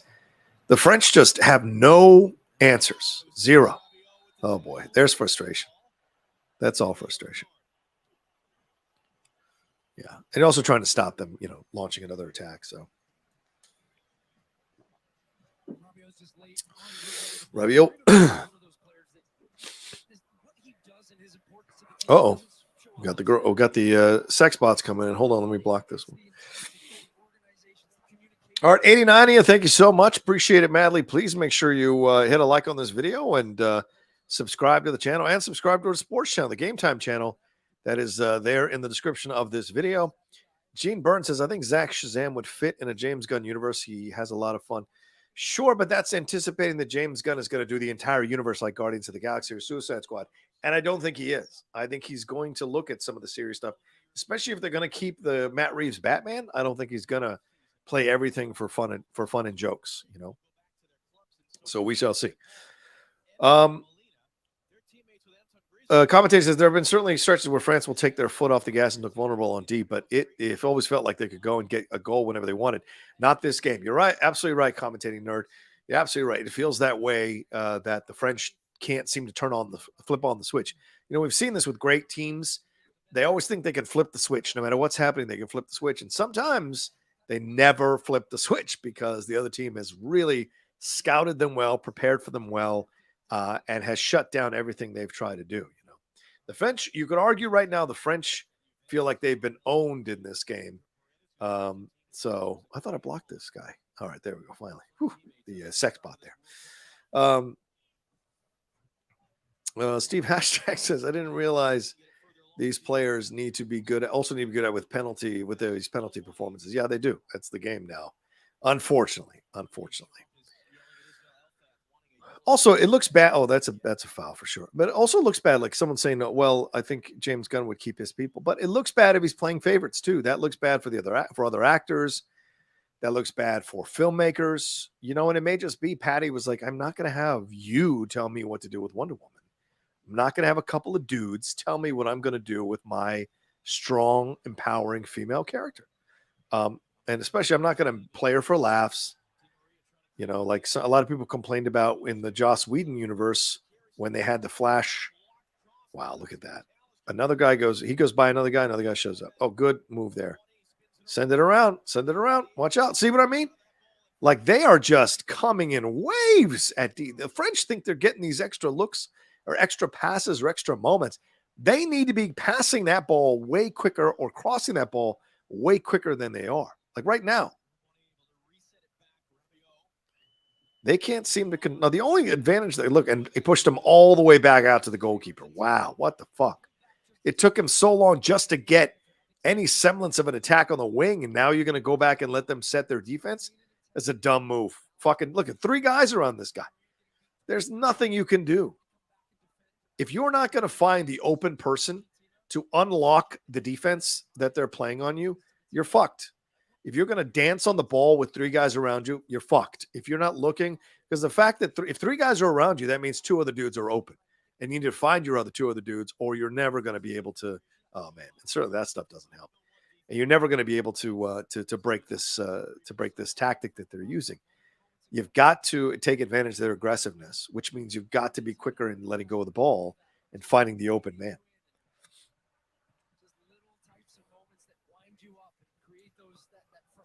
That feeling, and then you just start lashing out at cards and stoppages, and that all plays into the hands of Argentina.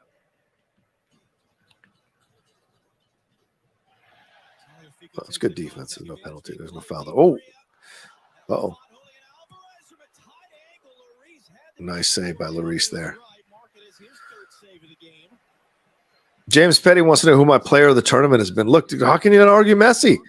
Like, I don't think you can argue Messi. He right now has the golden boot even with, and Giroud can't get it now that he got it replaced. Mbappe might be able to get it if he gets 2 or 3 goals in this match, but where do you see 2 or 3 goals happening for the French, let alone for Mbappe in this match right now?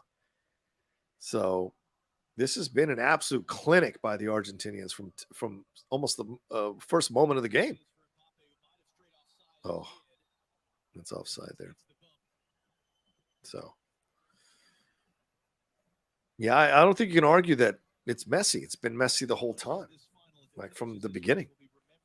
There have been some, surely Mbappe has had some moments, but the last 2 games he's gone quiet goal-wise, and certainly there's great players on all the other teams that have gotten him in the position they've gotten to, but overall, Messi is the answer for that question, 100%.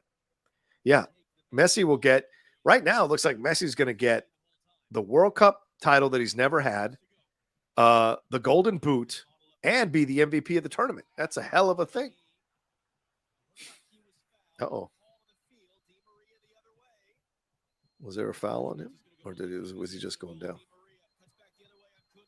He's trying to get that penalty. Watch out now. Oh, good dummy there. Good dummy there. Good dummy there to try to let Messi get that ball. Oof, good. Oof, almost. But Messi just a little bit off. But good defense there to kind of disrupt him being able to shoot that shot across. Look, if Messi is smiling, that means they're getting a little bit softer. I'm just telling you right now. If Messi's smiling a little bit, that means they're starting to feel a little bit confident. So this is what you got to take advantage of.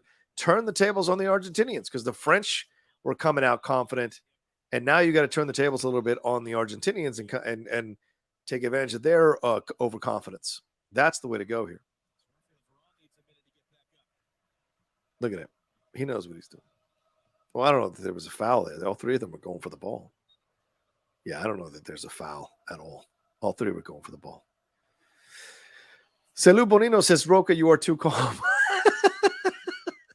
Again, it's 2-0. This is this feels like this is not a tense game. This feels to me like the Argentinians are toying with them. So what's there to get too emotional about? I'm sorry, but it's just like this is an ass whooping so far. You can't argue that. The French still don't have a shot on goal. 62. We're in the 62nd minute, and they haven't had one shot on goal. Not even a skied shot on goal where they totally missed the goal. They have had no shots on goal. That is beyond fucking shocking, man, for the French.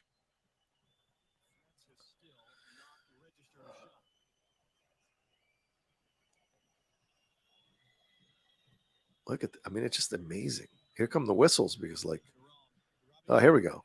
See what I mean? They hold the ball too long. The pass was on the wing there. Boom. Now get rid of it. Boom. Cut inside and pass. Bad cross. If you're not going to have many crosses in a game, then the crosses you do have to be absolutely perfect. Just perfect if you're going to have a chance to score. And you've got taller players that can get to the ball. But look at that. Look at that. Just they have no fucking answer. They think they're going to be able to sit on the ball like they've sat on the ball against other teams in the turn. Oh, my. Oh, that's. Ooh. That was almost a penalty again. That could have been a penalty. Absolutely. Look at this. Look at this. Oof. Alexis McAllister has really just been the unsung hero for Argentina in this game. The guy that's not going to get the headlines, but all the work that he's done. He starts this play. Look at this. Continues his run into the box. No, if I start watching if I start watching the Spanish announcers, I will just start watching the game and not talk. That's not a good thing for me because I love the Spanish announcers. They're especially Andres. They're fantastic. So I'll just be like, I'm going to listen to them, But with English announcers, I feel like I can compete with those guys. Now cut inside. See, okay, now you launch that thing. There you go. Oh, okay. Now it was outside. Okay. All right. All right, I'm going to take a second. I'm going to get some more of my water. I'll be right back in like 60 seconds.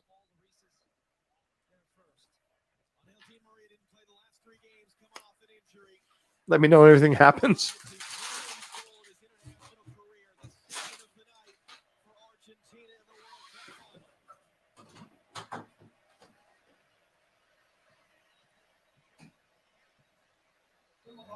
Acuna had been the starting left back, suspended the semifinal, and Tagliafico retained his spot in the lineup is on. Yeah, and this is something Scaloni did a lot during their run to the Copa America title. Brings on essentially what is two left backs, but you have one in front of the other now playing a little bit more defensive on this left side. So this is, for Argentina now, it's about managing the rest of this game. Not completely going so defensive because Acuna can play and get into the attack when needed, but that's more of a defensive look than Di Maria, recognizing that there were moments when he was having to defend 1v1. But as expected, he was the first sub off for Argentina. What a game Di Maria had. McAllister got through there. Messi, McAllister, and Messi was just cut off there on his run to get on the end of it. Tagliafico, is that a handball on Koundé? No, says the referee. And it ends up as a goal kick. Now it's Argentina's turn to yell. This is about as blatant of a handball as you get.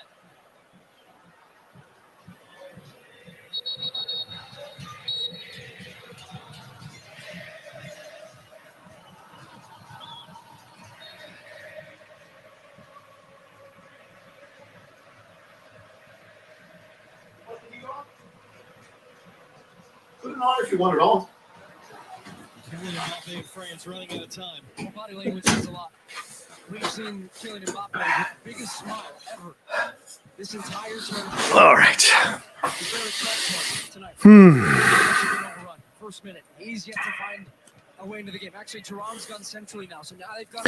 Might have to pull the green screen back a little bit. It's a little. It's like in the way of me. Chair take over. I'm assuming I didn't miss anything, so.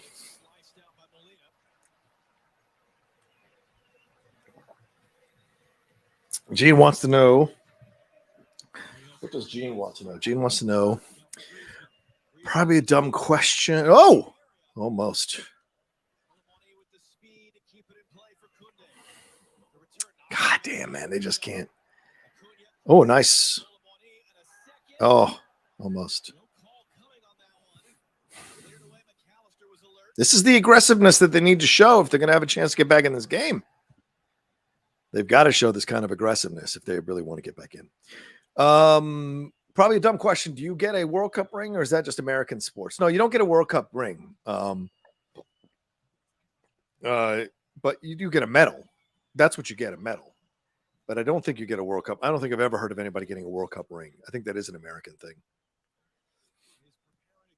The obsession with the bling bling, so to speak. See, that's what you got to do. Go quick. Go quick. This is what I'm telling you. I'm telling you the majority of the fucking game. They've got to be quicker with the passes. They're messing around, holding onto the ball. That's not the game. Just keep kicking it in there. And eventually something's going to show itself to you. You know, this whole thing of like, let me wait for the ball. Let me hold on to the ball. Wait for 3 defenders to come to me is bullshit because you're not able to make the passes. Here we go. Oh, almost. That's another corner.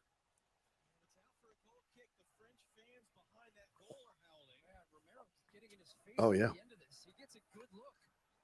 Oh, no, absolutely. Did not touch him.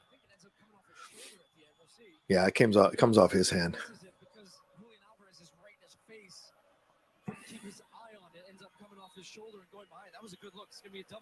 Here we go. No, 2 more substitutions for the French.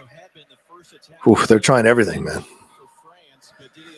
Wolves Evolves. It's the first time I've been able to catch you live, Rocha, in a while. First for you covering the World Cup. Yeah, well, because I haven't had a YouTube channel during the World Cup, but I've done a number of watch-alongs throughout the World Cup here. If you've missed them, you know, I did all the USA games and did a couple other games on the Game Time Sports channel for sure. And I did all the USA games here, and I said I'd do the final here, so that's why I'm doing it on the Outlaw Nation channel. Try to get as many people as possible to watch, but also as many people as possible to subscribe to the Game Time Sports channel. As I say, again, is in the description of this video. I would love for you all to subscribe, get us to 1,000 subscribers as soon as possible. But more than anything else, it's just fun hanging out with y'all, and I'm really humbled that y'all are hanging out with me as I call this game and talk about this game because I love doing these watch-alongs. Oh, there it is. There. See what I mean? The quick passes. You got to get the quick passes done. There it is. That's the only way you're gonna unstable or unsettle what the Argentinians have done defensively is make the quick passes. I mean, being accurate helps too, for God's sakes, and not giving the ball away in the middle of the park. Oh. The speed of the Argentinians here is really fascinating to watch.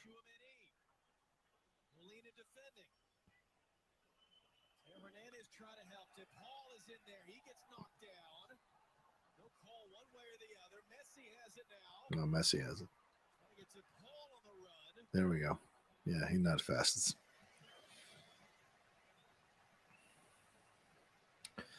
They got to get a goal, man. This is like insane.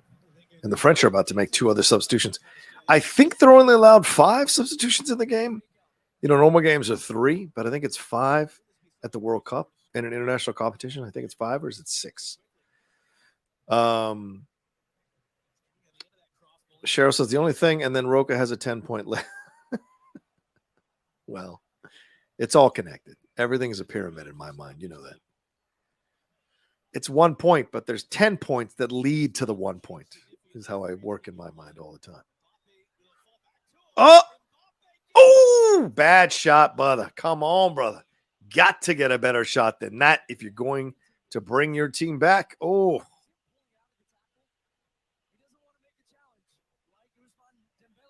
Yeah, I think he could have danced with that ball just a little bit more. Oh, Griezmann's coming out? Wow.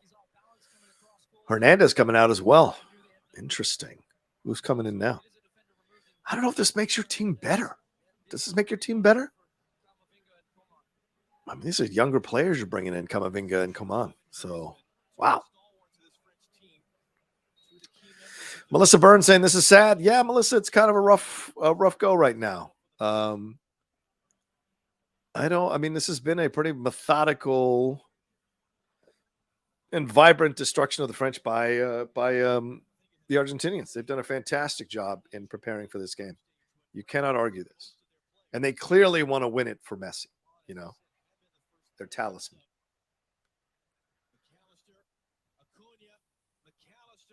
I think there have been teams in the past that felt the pressure of trying to win it for Messi and didn't 100% get behind it because, you know, I don't think they loved Messi quite as much. This team seems to really love Messi and work with him.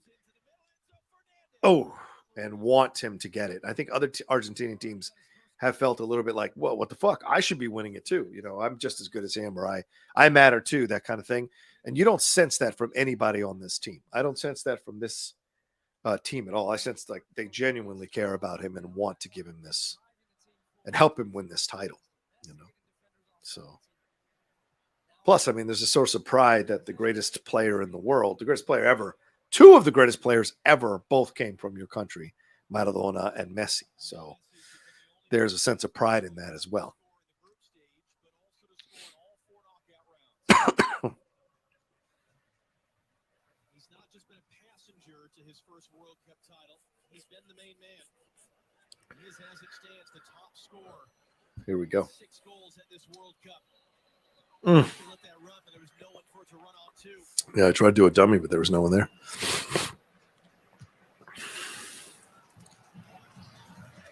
Di Maria picked up an injury in Argentina's run to the final 2014. Couldn't play in the final against Germany. Here we go. Back in the lineup after a 3-game absence tonight, and it's his. Also, I don't think the French anticipated that they'd be playing a away game. That's what this is. I mean, the only thing they can hope for is the Argentinians run out of a little bit of gas and they can catch him on a break or catch him on a counter. But I don't see that. I haven't seen that happening at all. And we're in the 74th minute. Look at that. They know exactly where you're going with the ball. They know exactly where you're going with the ball. They slide into the passing lanes. They have scouted this French team so well. And the tendencies of their players so well. There's no foul there. He threw himself into him. That should not have been a foul. That's all just trying to get the ball and get the attention. I mean, if you launch yourself into another player, that is the foul's on you, not on them.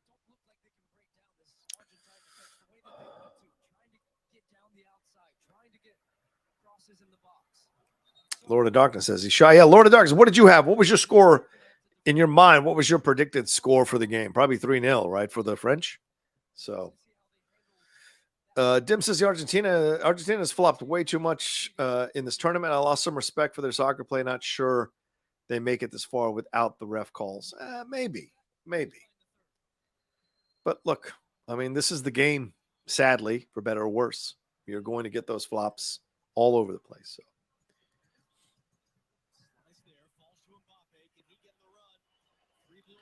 But look how fast they're just shutting him down. Look at that.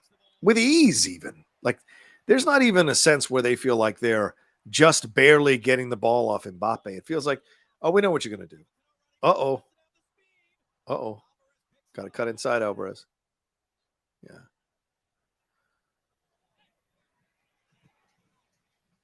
Oh, there we go. Go. They made a mistake. Go.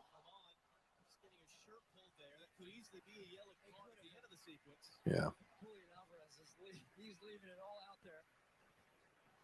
Oh, fucking hell, man. There you go. That's right there is symbolic. That is absolutely symbolic of the situation.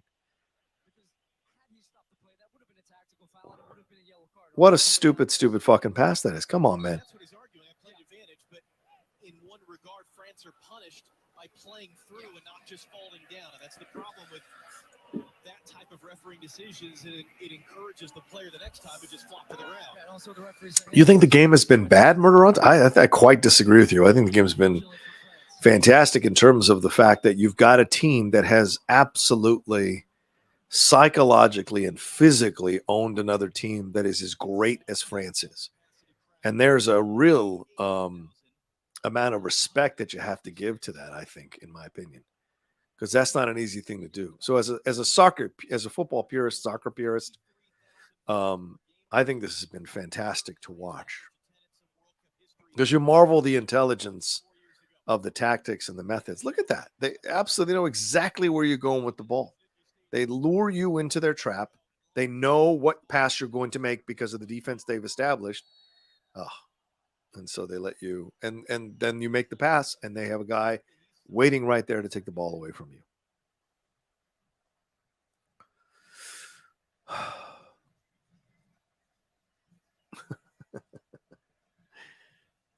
All right, Lord of Darkness. Then why are you surprised? I'm confused, because you said earlier that you were shocked at this, but then so which is it? You said, I'm shocked at this, but then you said you felt it was going to be 3-0 for Argentina. So how can you be shocked at this if this is what's happening? If this is what you predicted? So, just like the Lord of Darkness, always confusing in his rhetoric.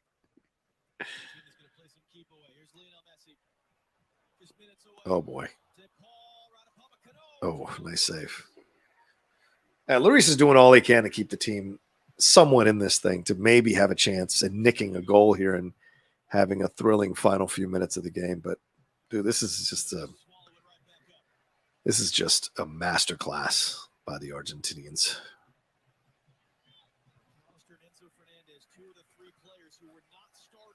And just think, man, if it had gone one way or another, Holland is the team playing Croatia, and who knows what happens there.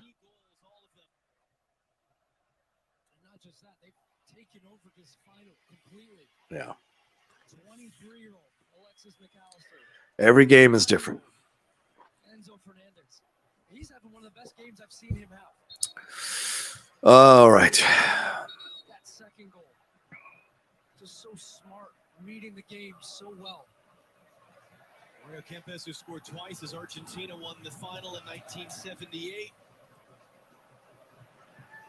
Oh, here we go. Uh-oh. Winning team here as well. All the speed from Oh, that's a penalty. Yes, it is. Oh,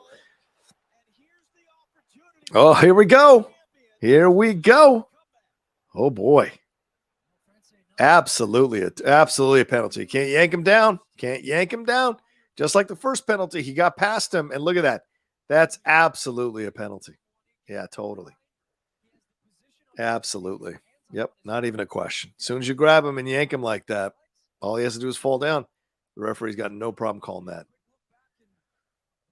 Argentina's going to complain, whine, and bitch and moan. They're going to stand around the referee, stand around the player, try to intimidate him. We'll see what happens. See what happens.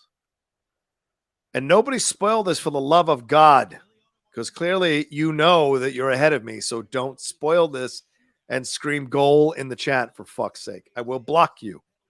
I want to enjoy this as well, so don't give away things. Now, Mbappe can tie Messi for the golden boot if he scores here. So let's see what happens. Oh, got it in there. Got it in there. All right, here we go. Here we go. Remember I said if they got a goal here, could be very interesting final few minutes of the match. Oof, he guessed right too. Damn, this guy guessed right. Oh. Ooh, so close. But Mbappe's strike is so strong. Oof, man, so quick and so strong. Here we go. Now, do they do exactly what they did against the Netherlands, which is kind of fold and give up the ball and start to get discombobulated here, and the French come in and get the tying goal, which would be something for sure. Get the fuck out of the way. Get that manager the fuck out of the way, man. Yeah, get the fuck out of the way, dude.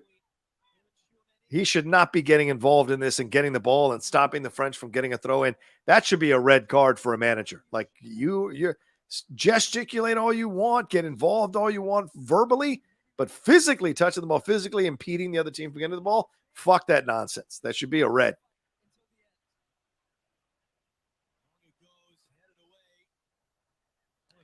All right, the French all of a sudden, oh, God, you can't give away the ball. This is so ridiculous. You can't give away the ball. Got to be smarter here. All right, good defense there. Taking the ball off Messi. That's good defense. Send it. Oh, dude. See what I mean? Uh-oh. Oh!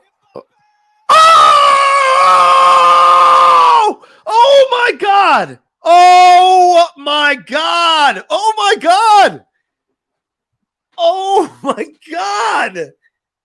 In just 3 minutes of time, the French have tied this game up. This is exactly what happened to the Netherlands. Oh, my God. Wow. Wow. Who was bitching about this game earlier saying that it was boring? What now? What now? What do you have to say now? Holy shit. Wow. I thought he had made a mistake by not passing that ball to the winger. But look at this. This is what happens in football sometimes. Whoa, what a strike by Mbappe. I mean, was it literally 2 minutes, 2 goals? Good God almighty. That is amazing. And look, this all starts with a great defense, getting the ball off Messi here. So you've got the counterattack, right? And good, look at falling down. And both times the goalie has got the ball, his hands on the ball from Mbappe's shots, and both times he was unable to stop the ball going in there. Now, Dominic may be getting a lot of credit here for being able to that these substitutes that he has put in worked out. Now, here we go. Here's the real challenge, because all of a sudden the Argentinian fans are quiet, just like they were against Netherlands. And be careful, because here we go. Because I got a feeling the Argentinians are going to try to chip and kick and moan, and they're going to try to fall down, try to get a red, try to get a penalty. The French have to be smart here, because they have the rhythm. They have the game now in their hands. The momentum is on their side, so they've got to be smarter about this. Ronaldo is the GOAT. Can't even lead his team to a World Cup final. Get the fuck out of here. Ronaldo's no GOAT. Ronaldo's one of the best ever play, but he's no GOAT. Especially as he's going to take $200 million to play for a Saudi Arabian team rather than humbling himself and taking his lumps and knowing that he can't do it anymore like he used to. I think one of the reasons they didn't get to the World Cup final or anything like that is because of all the drama around Ronaldo. He's toxic. He's toxic now. He's kryptonite on your team. Oh, good defense there. Watch out. I mean, if the French get another attack here, this could be a 3-2 game for the French, and no one saw that coming. No one saw that coming 10 minutes ago.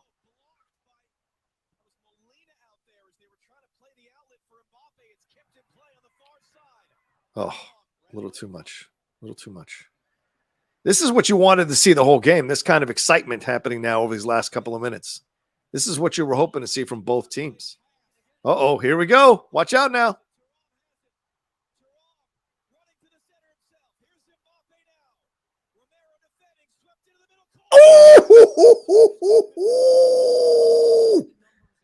Oh, if that's a better cross from Mbappe, there's a real chance that's a goal, because he certainly had the inside on the defender there and could have absolutely headed that thing into the corner of. Oh, well, actually, it was a good cross. He just couldn't get his head on it. Wow, this is insane.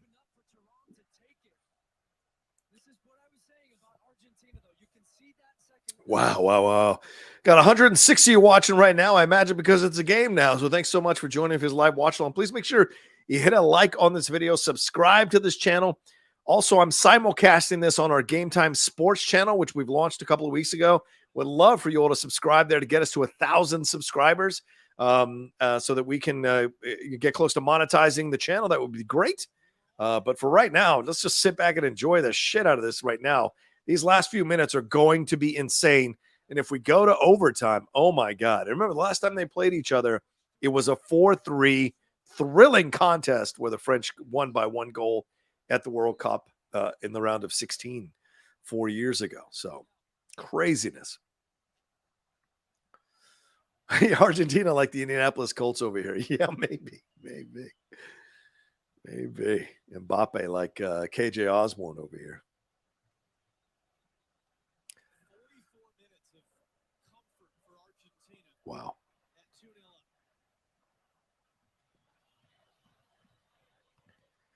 Can't give away the ball now. Got to be smart. Oh, yeah. Look at that. There it is. Of course, Argentina is going to complain about the referee. That's all they do. Even when they win, the referee this, the referee that. The Dominic is telling them, calm the fuck down. Know exactly where to pass the ball. Stop messing around. It's going to be there. Dude, if they come back and win this, my God, what you got to give the manager all kinds of credit. Because he's the one that made these subs. And the final two substitutions have really changed the game around. And that may be almost nice. Oh! Oh, he's flopped. He flopped.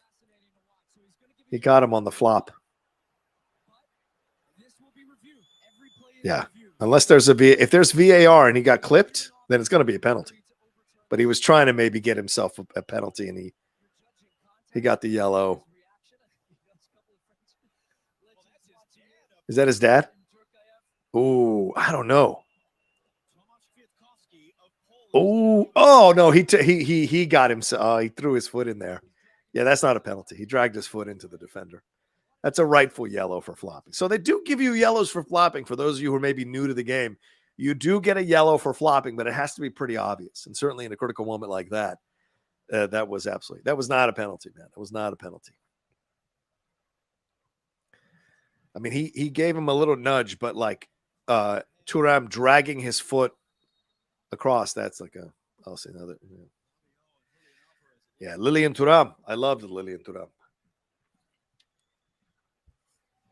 This is nuts. This is fucking nuts. My fucking mic is just covered with spit from yelling at the whole situation.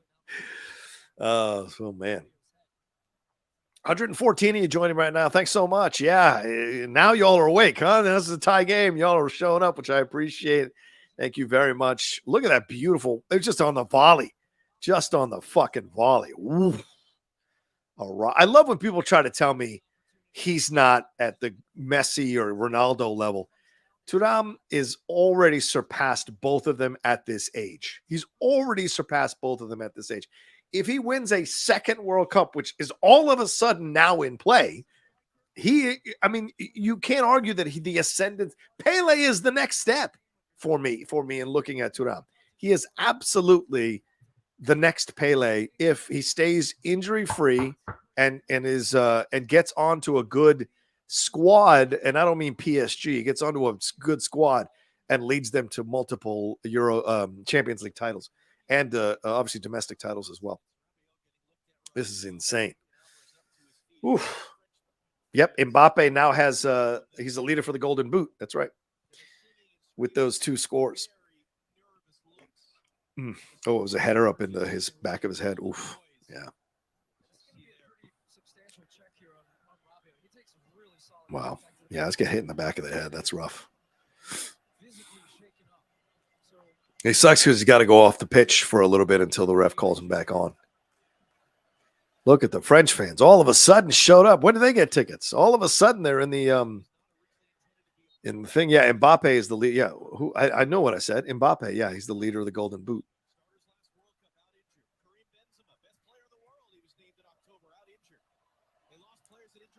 Oh, yeah, that's actually a foul.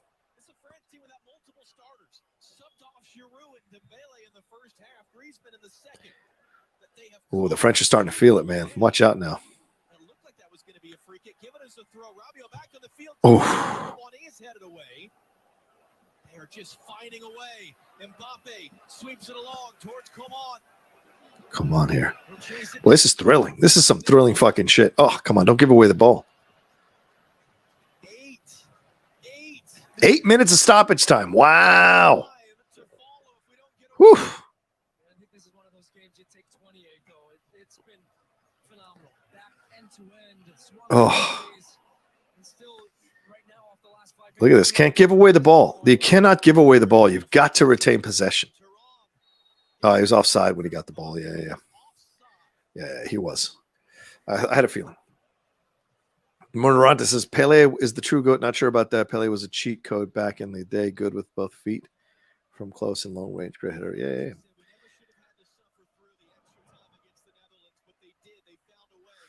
Yeah. They were quiet. Now they loud in the chat. LOL. Yeah, of course. French fans coming back into the stadium. Of course they are. Of course they are. I don't know how you leave, man. You stay with your team to the end. I've never left a stadium. Never left a stadium, even if we're losing or winning. You stay with your team no matter what. That's dedication. Uh-oh. Whoa. Oh, a bit too much. A bit too much. I may complain about my team like the day is long, but I will never leave a stadium early. I never left a Dodgers game early when I was cheering for the Dodgers living in Los Angeles. I never left a Yankees game early whenever I'd get a chance to see them, or the rare Redskins game or Commanders game, whatever you want to call them now. But certainly when we were when I went to see Liverpool in 2019 and we were up 5-0 on Watford, I didn't leave the game. I was just enjoying that. Uh-oh. Oh, boy, yeah, that's absolutely a foul. Absolutely a foul. Yep, absolutely a foul.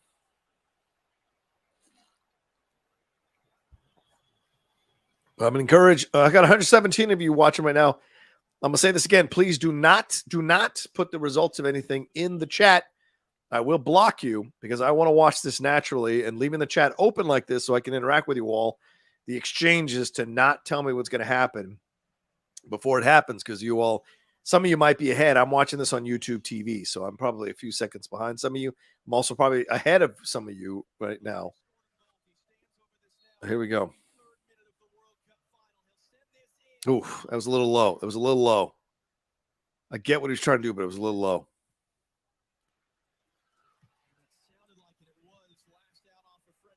Yeah. Trevor Hernandez says, please comment play-by-play for us who can't watch. All right, I can do that a little bit here. I'm not as schooled in doing that, but I can.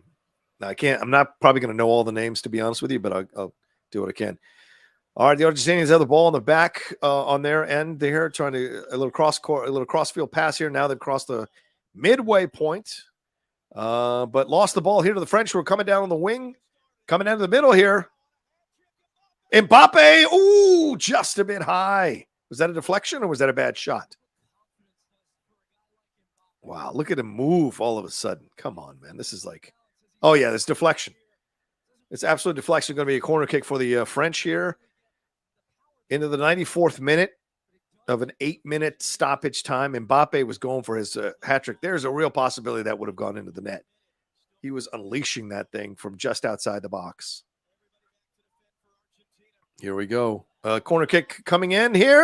Oh, the Argentinian goalkeeper punched it away. The French retain possession, though, swinging around to the left side of the field here. They've got a drive. Uh-oh, cutting inside. Oh, it's Rabiot. Oh, couldn't quite get in there. Wow, good save there by the Argentinian goalkeeper. I don't know. I'd have taken that. Oof.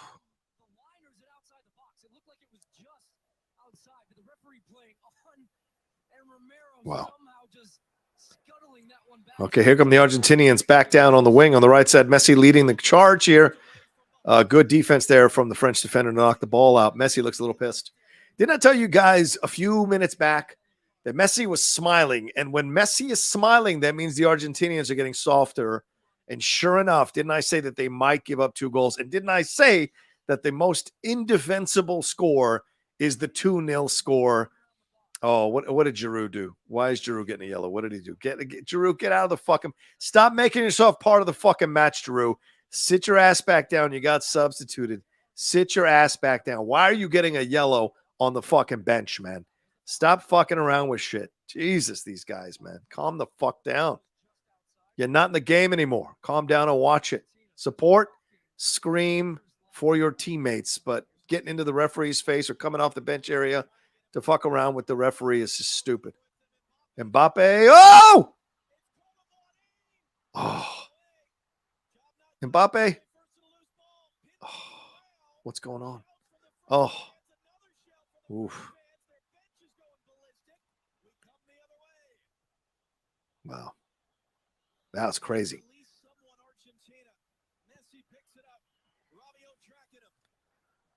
Watch out now. This feels like the Argentinians might score here. Feels a little bit like because the French were maybe fouled in the box there and it wasn't called. So watch out now. Feel this weird rhythm that the Argentinians might score here. I don't know why. Uh-oh. Oh, good defense there. Watch out. Watch out. Oh, see, this is what I'm saying. You gotta get rid of that ball quickly. Are they going to replay to show what happened in the box there? It did look like a lot of French players were screaming for a fucking penalty there.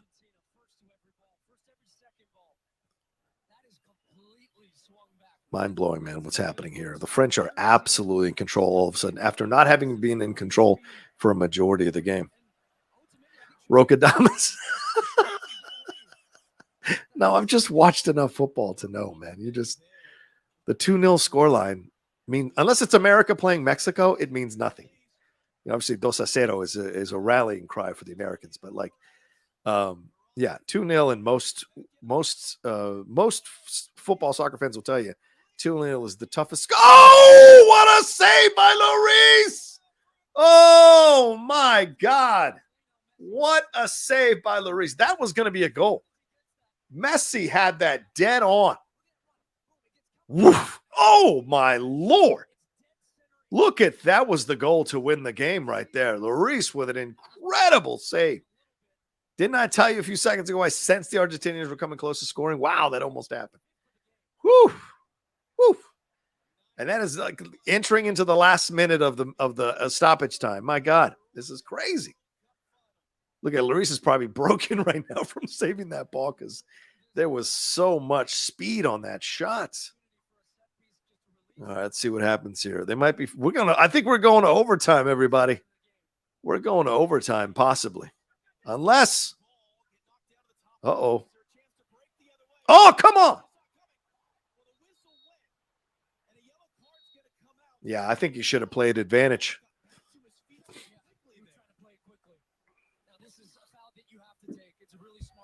Mm-hmm. Smart foul by Acuna for sure. Acuna, sorry. Acuna. Sorry, I'm just in the African pronunciation. Before extra time, unless France could win it, they were 2 goals down with almost 10 minutes to go. My God. They scored 90 seconds apart. They have a chance to win it right at the end.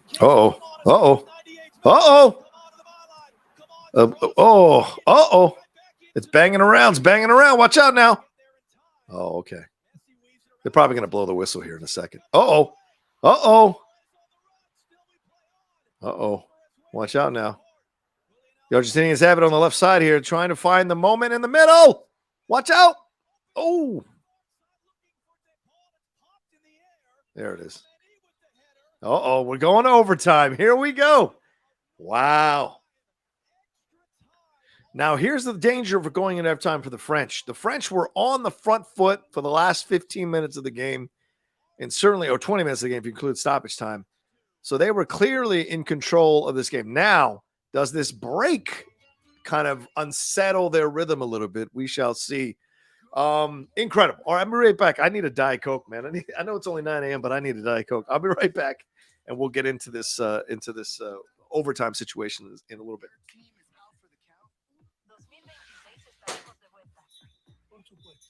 You need the world to know this is our year. Because the beautiful game belongs to all of us. Get Google Pixel 7 or Pixel 7 Pro for free with qualifying trade-in. 9 lives, and you didn't value any of them. Bounty hunters. All right, let's get it over with. Kitty, I need your help. What happened to your other 8 lives? Watch. I am not really a math guy. The wishing star who can be my life's back. Pray for mercy from Puss in Boots. Espresso. Puss in Boots, only in theaters. Rated PG.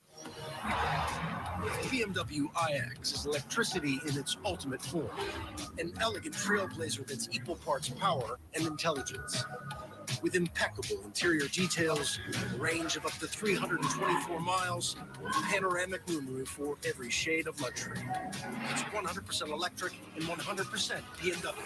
BMW, the ultimate electric driving machine. Build your own all-electric BMW iX today.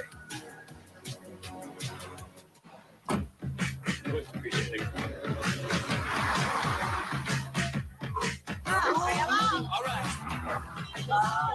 Todo corazón. Yeah.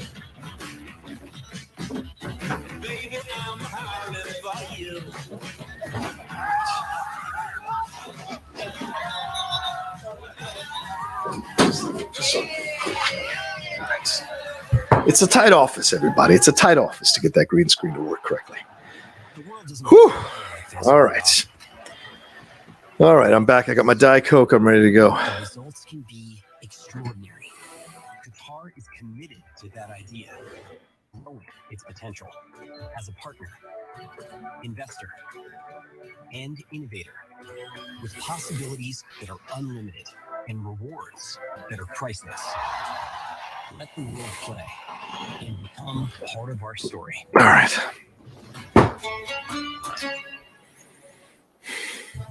AM, PM, more than convenience. Do you need something stronger, Rook? No, it's only 9 a.m. I can't do that. I got a whole day of shit I need to do. We got to work in the garage. I got a Hollywood Critics Association board meeting at 11 a.m.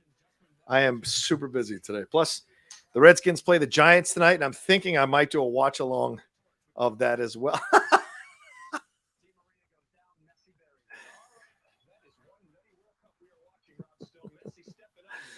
Craziness. Absolute craziness, this match, man.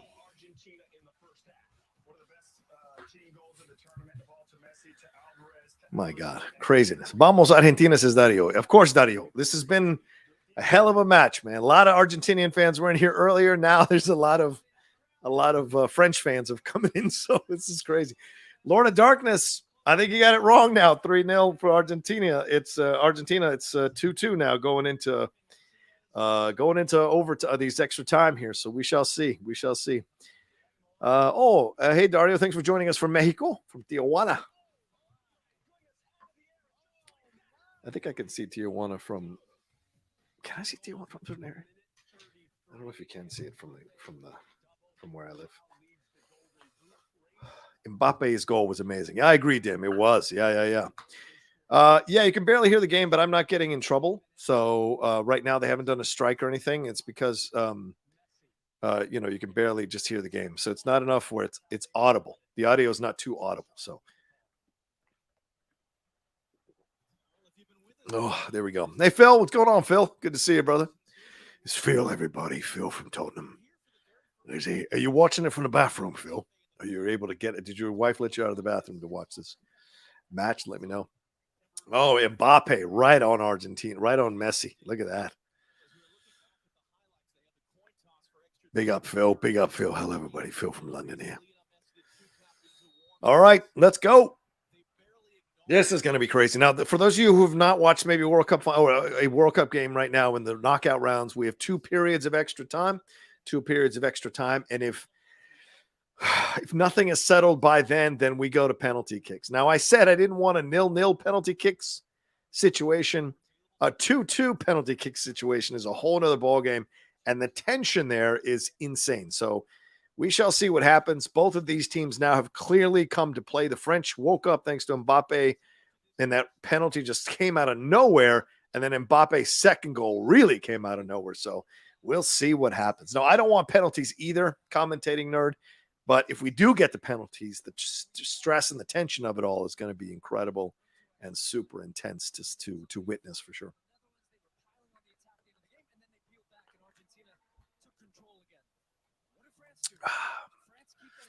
Oh, that Diet Coke is much needed, let me tell you.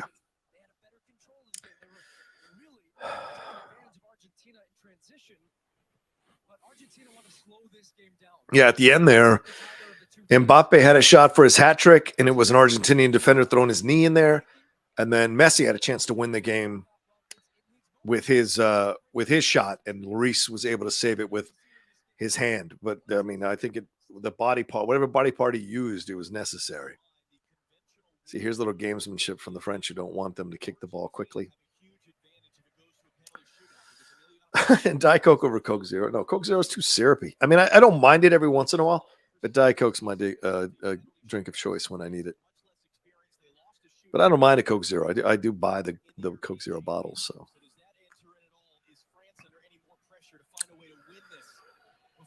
here we go. The Argentinians seems like that break helped them out. They've come out a little bit more established, a little more confident again. Ooh, look at a great cross by Cunha there. Listen, here's the deal, too. Now, don't be surprised if Argentina scores and then France ties it up again and we go to penalties. Do not be surprised, because that's what happened in the Brazil-Croatia game, right? Everybody thought Brazil had won it after Neymar had done that and had scored that incredible goal. They danced around, did all their nonsense, and then, boom, Croatia scored real simply, and then we went to penalties and Brazil lost. So you have no idea what's going to happen. Or 8th extra time in World Cup history. 2 of them went to PK shootouts. Yeah, I remember in 94, Brazil and Italy went to penalty kicks, and Italy won, or Brazil won, because Italy's Dino Baggio knocked that ball. Defender fell. Recovered. Nice job. Oh! That's a penalty. That's a foul. That's frustration from Messi. I mean, these moves by Dominic, you cannot argue. They have been absolutely smart-ass moves by the French manager to bring in players who are a bit more defensively minded, but also have the ability to arm the offense. And that can't be a coincidence that he made those final 2 substitutions and they scored those 2 goals quickly afterwards. So you got to give a lot of credit to the French manager. I thought maybe he'd figure it out over halftime. But I mean, the great ones think 3 or 4 steps ahead. So maybe he'd made some changes. He made those changes in the first half to try to maybe kind of shake things up a little bit. Then in probably halftime, gave them a little bit of a team talk about what he thinks tactically they need to do. And then those second level of substitutions, when the tactics weren't working, things weren't still happening. He's like, well, I got to try something, and I have this in reserve, so I might as well pull this card and see what happens. So I leave it all on the pitch as a manager. And sure enough, that has led to those 2 goals from Mbappe here. And now we're in extra time, which no one saw coming at the 72nd minute of this match, for sure. So it's fantastic stuff here. Oh, good. That's good defense. See, the Argentinians are back to playing really strong defense now instead of letting the French rule the field there, which they had essentially succeeded in the last 15 minutes of the game.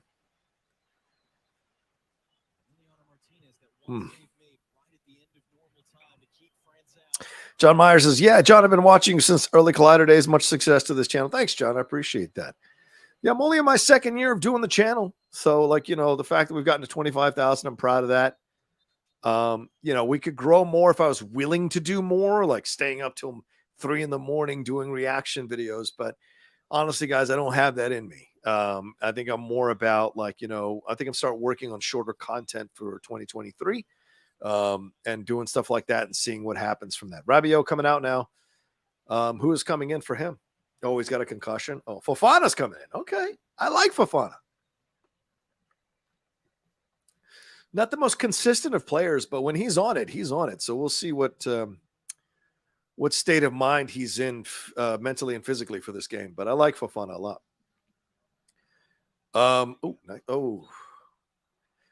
What was I saying? Oh, yeah. So,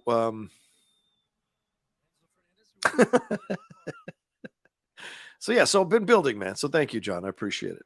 It's been nice to kind of create shows. And, a lot of people thought after the Collider situation, a lot of people doubted whether I would land on my feet, what would happen. And I've been very fortunate that people have been willing to come on the channel, willing to do shows with me, like the Geek Buddies and the Hot Mic with Jeff, the Jedi Way with Laura, John and Wendy with Wendy Lee. All right, nice pass. So I've been very lucky in that way. Oh, is he offside? Oh, okay. JB, you already do like 327 shows. I know I do. But, those are revenue streams, everybody. A man's got to pay his rent. Man's got to pay his bills. Man's got to establish himself. And everything I make, I put back into the channel. I just bought, like I said, the monopod here because I want to have a little more stability. I want to be able to take pictures outside or take video outside the studio to do little film stuff. So that's going to be something I focus on in 2023. I'm looking for a graphic designer who will come in and do better thumbnails, so my videos will get a little more traction. And then the next step will be finding my own kind of video editor and camera person here in San Diego who's willing to shoot some of my ideas that I've had for videos to put on the channel. So we shall see if that's we shall see if that's something I can make happen and how much that would cost. So it's all kind of in motion in my mind. And of course we have the Patreon. So I think once I set some goals for the Patreon, I think people will be willing to contribute in that way. You know, I'm just weird about asking people for money. I'm just weird about it. You know, I'm like Christian, like, yo, buy me lights, buy me this, buy me that. I like to earn my shit a little bit. So, and not the saying Christian isn't. I'm just not, I don't have the same mentality in that way. No judgment either way. Just I don't have the same thing. But I do want to feel like the things I'm creating are things that you all want to see and you all want to have. And so maybe people will see the results of that and contribute in that way. So we'll see. But anyway, always plans, man. 2023, always plans. Ooh. Okay, almost. Thank you, Lord of Darkness. Matt Bacon says, you're working very hard and putting out great content. Sometimes less is more. Keep on trying. I hear you, Matt. I hear you, man.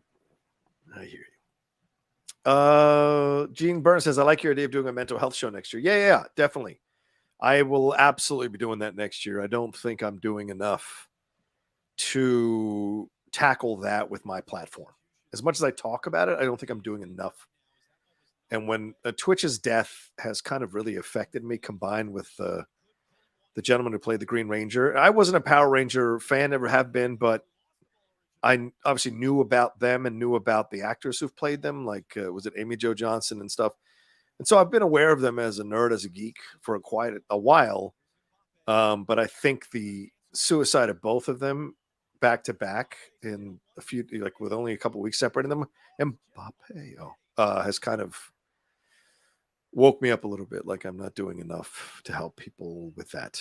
So I think a show where I just kind of, like the Outlaw Nation show I used to do, I just think it's just a show like that where I explore that. Oh, come on. That's got to be, yeah. I told you, Fofana comes in, man. Look at him. He's got that fire. But I think when I do something like that, a combo, like where I still talk about what I want to talk about, but I spend some time on the mental health stuff as well. I think it'd be important, maybe get people to send in their experiences. I think that would be another part of it too, is that I would ask people to send in what are the things they struggle with in mental health? What are the things that they confront in mental health? And then address those and make it a universal thing so that people who suffer the similar stuff or similar experiences might feel some connection to the things that I'm saying. So, yeah. Ooh. Another corner kick. Oh boy, here come the Argentinians, man. Please don't burn yourself out. I'd rather shorter context if you need a mental break. No, I take my breaks when I need them. Sometimes people complain, oh, how come you don't have your review out with everybody else? And it's like, sometimes it's because I'm burnt. And if I'm burnt, I'm going to relax, you know?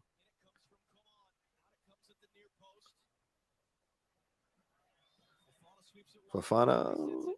Oh, man. They can't seem to get that cross in there to get the goal. But the French certainly are much more offensive-minded now. Oh, is there a foul here? Okay.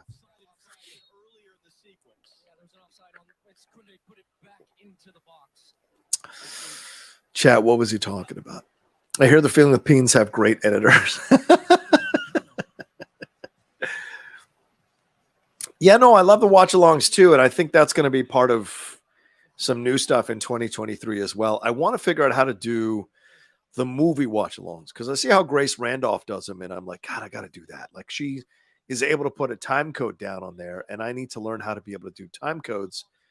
And I might have to just go to OBS to be able to do that because I can do it on OBS Streamlabs for Twitch, but I can't seem to do it OBS. I can't seem to figure out OBS just yet. And I've started to use OBS thanks to Christian's and Wendy's encouragement because they were saying your trailer reactions don't get as much traction because you're doing it through Streamlabs or through StreamYard. And with StreamYard, your audio gets mixed up with the audio of the trailer and it doesn't sound clean either one. So the last few trailer reactions, the Barbie one, Scream 6, which I took down because nobody watched, and the 65 trailer have all been done using OBS. So this is something that I'm considering. And I probably could have used OBS for the final here, but I didn't really want to mess around with shit I don't know too much about. I'd rather default to StreamYard here and just kind of follow along and do a watch along with you all. So yeah, but there'll be watch alongs for sports content for sure on the sports channel. Let me tell you that right now. Absolutely on the Game Time Sports channel. I will be doing watch alongs. Might even do a watch along tonight for the Redskins. Oh, sorry, the Commanders Giants game, because that's a big, big game. So I may do a watch along for that game tonight. So I will be doing watch alongs there. But I want to do movie watch alongs. Like I'd like to do a Black Adam watch along with people so that we can commiserate on how bad it is, or, you know, just talk about what they were thinking. What were they thinking with certain things and what have you? Maybe even have watch alongs on Sundays of classic films, which I think would be a lot of fun. Like 11 a.m. watch along, after football season is over, and we'll just watch classic films and talk about the influences of them all. So just a lot of ideas in my head, guys. I'm always thinking, but certainly shorter content in terms of the shows I do day to day are really what my focus is on. And I'll be honest with you, I may have to cut a show or two going into the new year, which will hurt my feelings to do, but might be necessary to do. So we shall see. Yeah, Seven Samurai watch along for sure. SJC wants to know about the thoughts on the game last night between the Dolphins and the Bills. That was so much fun. I watched that game from beginning to end. My God, that game was great. I cheer for the Bills. And I was kind of questioning the Dolphins, to be honest with you, as I'd seen the way they played over the last few weeks. I was like, maybe this team's not as good as we thought. Because you look at their record, you look at the victories. Their victories are against teams with bad win-loss records, more losses than wins. So maybe, and their losses were against teams with better win-loss records. So maybe they're not as good as we thought. But they gave the Bills everything they could handle. Almost won that game in the snow in Buffalo, with snowballs being thrown at them. And remember, a lot of the Buffalo fans complained about how it was too hot down in Miami. You could argue Buffalo tried to do the same thing in reverse to Miami with the cold and what have you, and Miami showed up. So both times, no matter what the weather conditions were like, the opposing team showed up. Remember, the Bills were just 1-2 seconds away from trying a game-winning field goal against Miami, and Miami. Watch out now.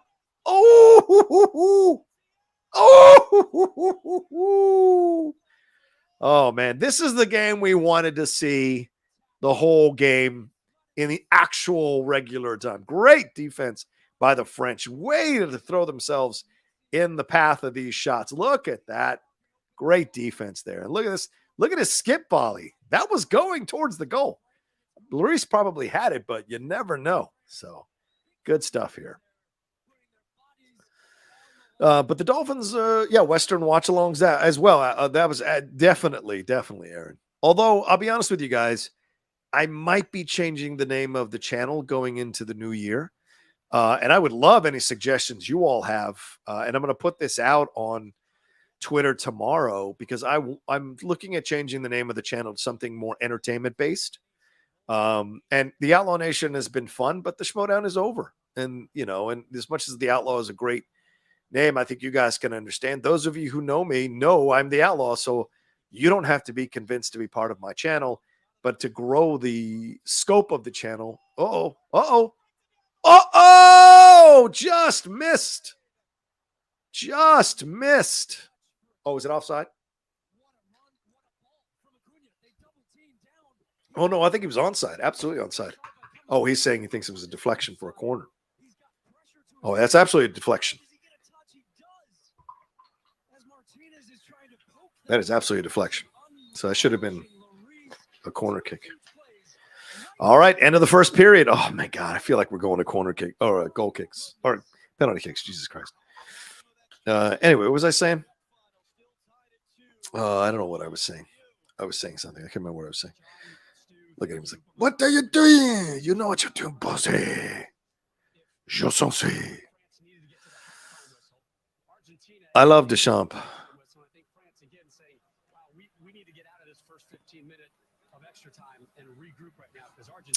Yeah, new channel name. That's what I'm thinking. Yeah. Thank you for reminding me there, Matt. Yeah, I'm thinking of moving off of it because, like I said, you all know me as the Outlaw Nation. If I'm going to attract more people to the Outlaw Nation channel, it's got to have an entertainment thing to it. Like With Christian, it's the Christian Harloff channel, right? And Christian's established his name for 10 years plus in this business. So you can call it the Christian Harloff channel, right? I don't know if I can call it the John Rocha channel. I don't know if that's the same thing. You know, you've got Screen Rant, you've got Cinema Blend, you've got Collider, which has always been a weird name for a entertainment site, but whatever. You've got what are the other ones that you've got? The other channels that are out there. Oh yes, a Movie Web, Dark Horizons, which is a weird name as well, but like something entertainment based. And I don't think the Outlaw Nation channel is quite that anymore. And so I want people to be able to see that and go like, oh yeah, I know what that channel is. I know that's entertainment channel. So yeah. So I don't know if you guys have any suggestions, please feel free to DM me those suggestions or on Twitter or on Instagram, and I will consider them as possibilities. Cause I mean, everything is on the table. Obviously I'm going to look at a new thing as well. Screen Crush. Yeah. Screen Crush has one, right? Oh, interesting. No, I can't, because then Steve owns that. Well, we own that rather as the Cinephiles. We have our own channel. If we were to commit to doing the Cinephiles as a channel, I think that could be very interesting down the road. But then that's splitting the profits, and I'd rather, like kind of focus on building my channel up, and then of course split the profits with what Steve and I are doing for sure. But I'd rather focus on creating something for my channel. The Cinema Cowboy? No, that's not going to work. But I thank you, GMB. I like that, GMB. This party's over saying, Hermano, thoughts on USA, Mexico, and Canada possibly being invited to Copa America? I'm down with that. The U.S. has played in Copa America before. I think we beat Argentina 1-0 in Copa America years and years ago. So, yeah, that would be cool. The Cinefanatics? The Cinefanatics. That's not bad. The Cinefanatics. Maybe. Or the Cinefanatic. Oh, the Cinefanatic. But then that only implies movies, right? So I wouldn't be able to do television. Yeah, more entertainment based, nothing with movie in it. Right. King of Belize, I think you're absolutely right. This is a great point you bring up. Because you do content based on movie, TV, sports, etc. I think the name should be more entertainment based. I agree. Now, sports content is going to live on the Game Time Sports channel. This is the rarity that I'm doing this World Cup final here, only because I promised I would do it on the Outlaw Nation channel when I first started the tournament. But since the tournament has started, we started the Game Time Sports channel. So that's a good name for it. Strong Style is a good name for our wrestling channel. So that's all squared away. I just need something for my channel, entertainment based. Outlaw Entertainment.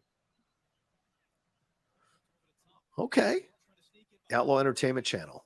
That's not bad. I mean, you keep the Outlaw, but it's pretty simple. What outlet are you doing for? Outlaw Entertainment. Silver screen. It's not. Well, the silver screen implies only movies. So, I mean, Outlaw Entertainment's not bad. Oh, Messi with the.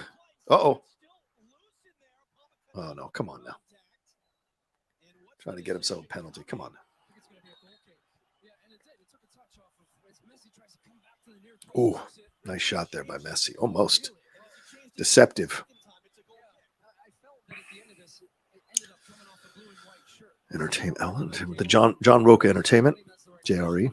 Entertainment Nation. Oh, Entertainment Nation is interesting. I should write these down on Word.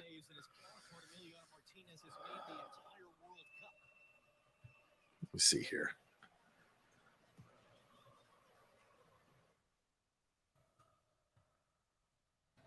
Oh, Entertainment Nation, maybe.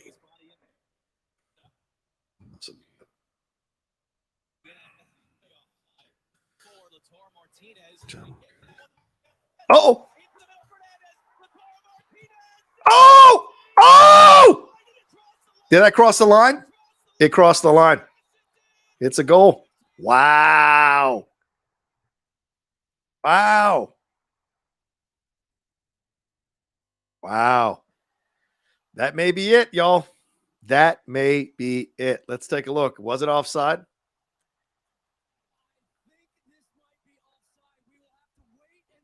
Yep, might be offside, y'all.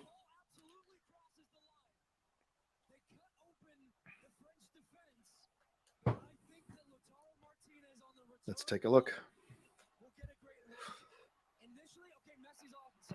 Messi's off, but that doesn't count because he's not involved in the play. Oh, but oh no, he's onside. Oh, that's totally a goal. Oh, Lloris got nailed in the face there. Was it Messi? Yeah, that's totally a goal. Oh, of course, Messi. Of course it has to be Messi. That's incredible that it would bounce to him. It's a goal. Here we go. I don't have how much time is left? I don't think we have much time, right? Wow.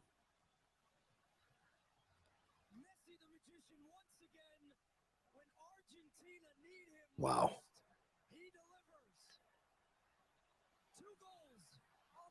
And now he wins Golden Boot again.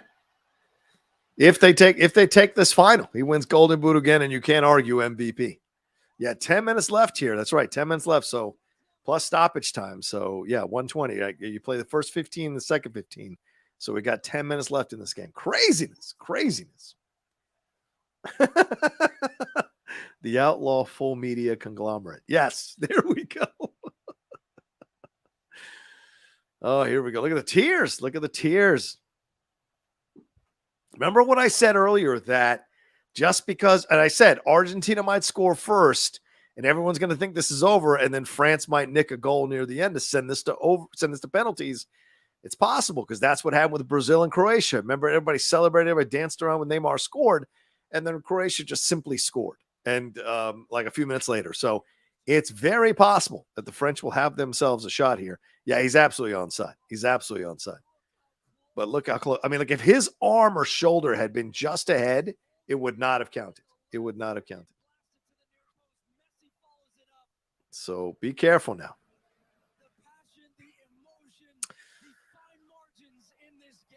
Yeah. Outlaw Entertainment applies just Westerns. No. No, not really. Not necessarily. But, you know, just Prometheus Entertainment just imply only entertainment about the gods.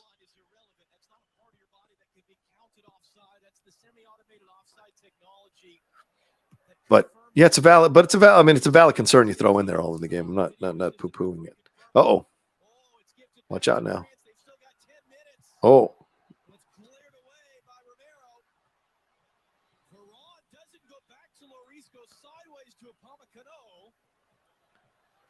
Lionel Messi, 98th goal of his career. 98th goal, wow. 13th at a World Cup.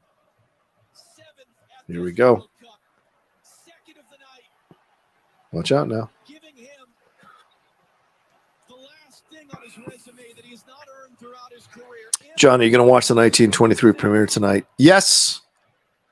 But like I said, I'm also probably going to do a watch along of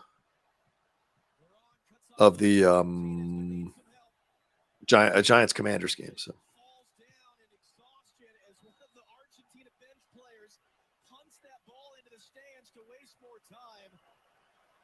that should be a red for the Argentinian player for kicking that ball into the stands.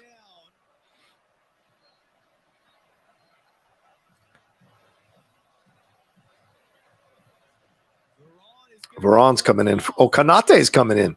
Wow, Nate Kanate coming in.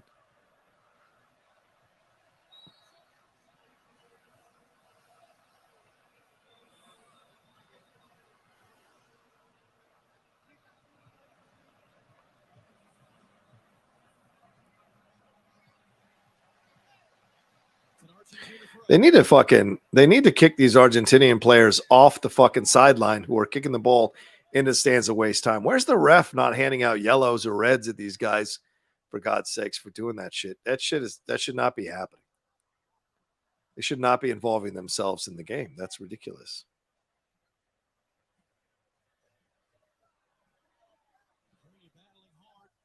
Uh-oh. Goal kick is the decision. Argentina 7 minutes away. But we've said that before. They've been minutes away in this game already. Here we go. Mbappe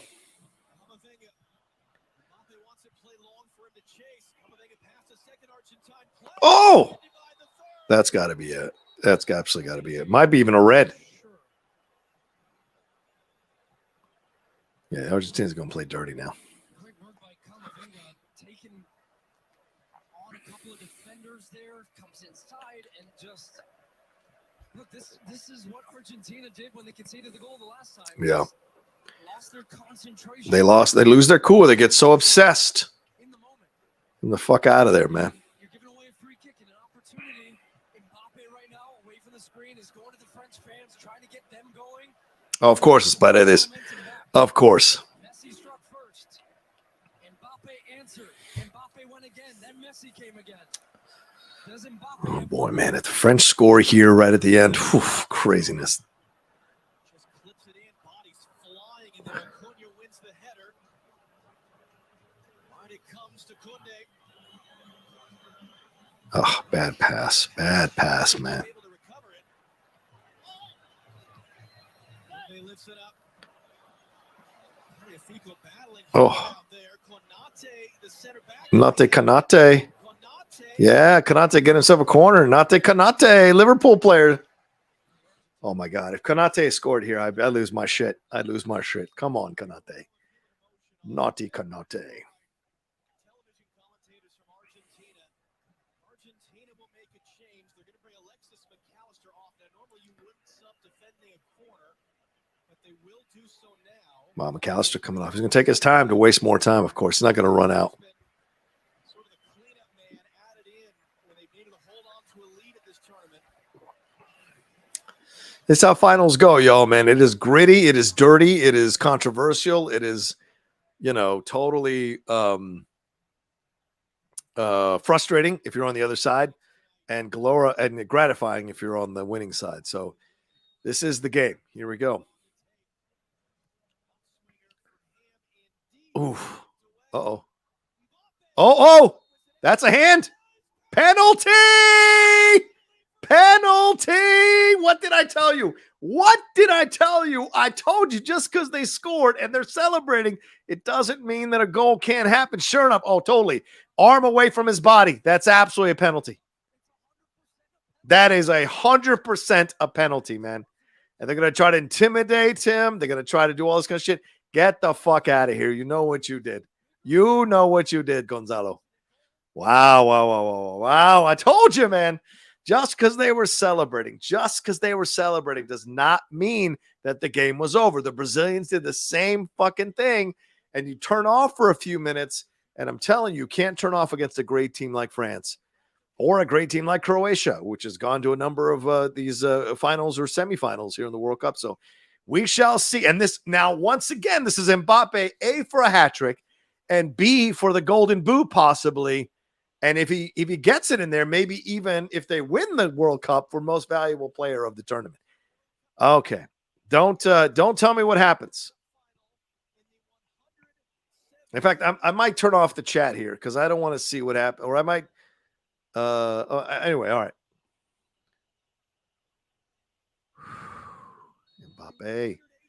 Mbappe, goal! Mbappe ties this thing up. Insane. Hat trick in the World Cup final. Keep telling me he's not on the level of Cristiano Ronaldo and Messi, and you're insane. The kid is only 24 years old. 24. He's already done more than Mbappe, than Messi or Ronaldo's ever done at the World Cup, and he's 24. Incredible. Wow. Bang! He totally juked him by going like he was going to his right and smoked him to his left. He absolutely played him. I'm telling you, this when it's all over, if Mbappe gets himself on a good Champions League team, this guy is going to be the greatest to ever play the game. I'm telling you, there will be comparisons to Pele with him. Well, watch out now. We've still got some time left. So here we go. We've still got some time left here. Watch out. The French could come. Camavinga's been fantastic for them, by the way. Can we say that Camavinga's been like the... Uh-oh, watch out. Uh-oh. Couldn't get it. Uh-oh. Now here comes Argentina trying to will themselves into this victory. And there's still like 3 or 4 minutes left in this game. Don't forget. Oh, corner kick for Argentina. Whew. Man. All right, fine. He's 23. He'll be 24 on the 20th. Still, he's only days away from being 24. So really, you don't all of a sudden change in 3 days. So he's in essence 24 years old. So was it? What's today? The 18th? Yeah, he's 2 days away. He's 24 for God's sakes. Oh! Uh-oh. Oh, a little too much. Can't quite get to it. That would have been incredible if Mbappe had gotten to that ball. Oh, my God. I mean, again, Didier with the subs has been fantastic.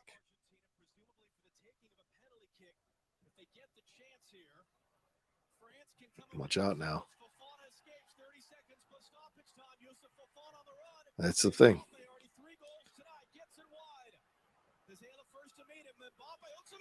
Oh! Oh, my God. Kanate. It was almost Kanate. Wow. Kanate. Oh, man. Just a little bit. Oh, was that not Kanate? My bad. My bad. I thought that was Kanate. Oh, so close. Oh, almost. 3 minutes of stoppage time. Sweet Jesus. Should have put 5 minutes because 2 goals, I would say, is 5 minutes of stoppage time. You don't want to go to penalties, for God's sakes.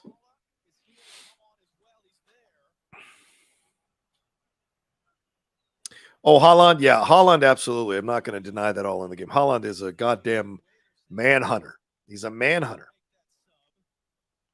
Oh, Dasasi coming in for Kunde. All right. Interesting. I don't know why you put players in right at the last minute for penalties. They're not warm. They're not in the rhythm of the game. I always think it's dangerous, man. Here comes Dybala. Tagliafico's out. My God, what a match this has been. And we're not even done with the drama yet. As we get to penalties, it's going to be insane. Unless someone gets a goal in the next 2 minutes and ends this thing once and for all. Good defense there.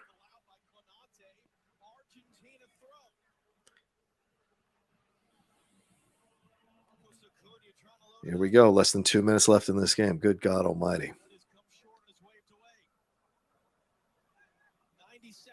90 seconds to go here, according to the stoppage time that the ref has.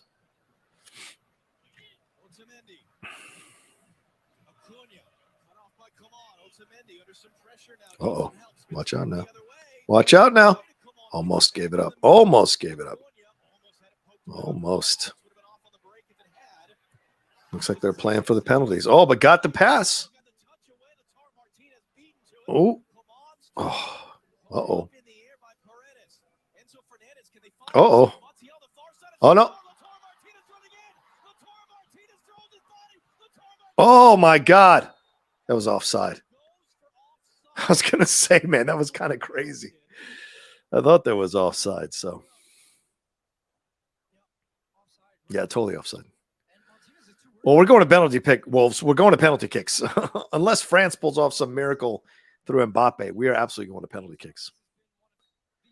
Now, do you see the Harry Kane skies that ball? Mbappe kicks both of those penalties. Pressure packed. That's the difference. Kane is always going to choke. Kane doesn't have it within him. He doesn't have it within him to be a full champion. Good player. Oh! Oh! What a save! Oh, my God. What a save. He may have just saved Argentina winning the tournament. Uh-oh. Watch out now. He's going to cut it inside. Oh. Wow. Oh, my God. There it was. Oh, if he just angles it into the corner, that could have been a goal for Argentina for sure. Look at that save. Oh. Oh, man. I mean, if you're one-on-one, I don't understand how you don't go around the goalie. Damn. Wow. Whew.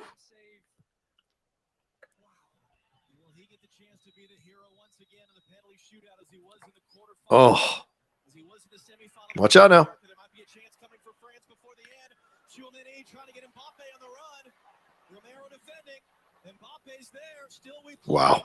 124th minute. Mbappe. Spins him back. Oh my God. Mbappe! Oh, he couldn't quite get past that last defender. Oh. There it is. Penalty kicks. Wow. Mbappe knows if he had just gotten past that last defender, he had a bullet waiting to shoot into that goal. Good God almighty. Yeah, he didn't want to cause a penalty there. Wow. Wow, wow, wow. All right, let me use the restroom. I'll be right back, guys. Whew, craziness.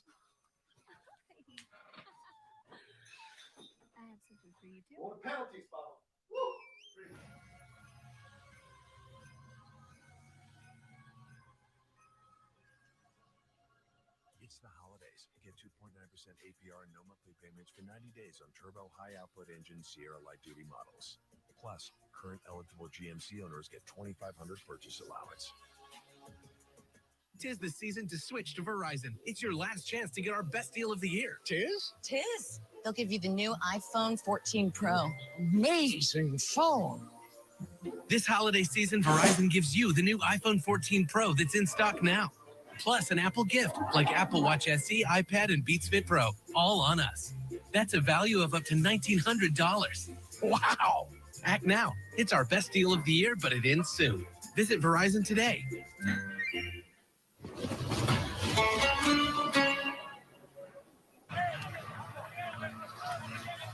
The 8th World Cup final to go to extra time has now become the 3rd World Cup final to go to a penalty kick shootout. Rob Stone, Landon Donovan, Clint Dempsey, Alexi Lawless back here with you.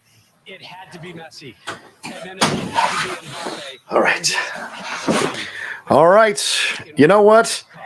A lot of you said you didn't want penalties, but it's pretty incredible the way we got here to the penalties. So I would say we are here, and I have no problem with this, actually, because this has been a crazy, crazy game.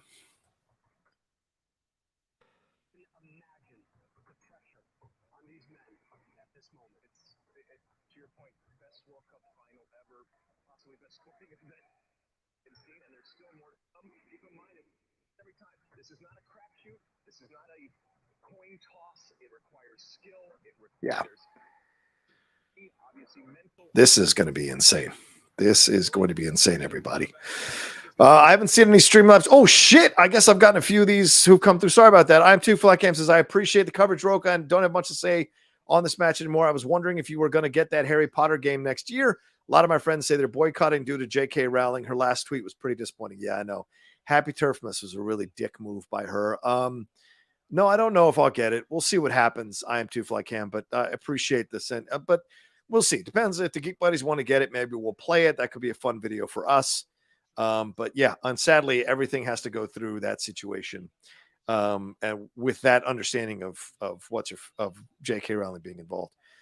Fred says, what's it going to take for the U.S. to get to this level? Seems our game strategy is what's most lacking. Also going to give love to my favorite soccer movie, The Big Green, filmed in my hometown, Austin, Texas. Yeah, that guy is fantastic on TikTok. The guy who plays the goalie.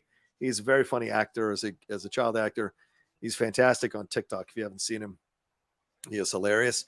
I'm Too Fly Cam said Mbappe is the GOAT. Yeah, well, I mean, he's getting there. He's got a little while to go. If he wins this World Cup on penalties, then, you know, you've got yourselves a pretty incredible thing that they've scored twice or one back-to-back rather. So we shall see. We shall see.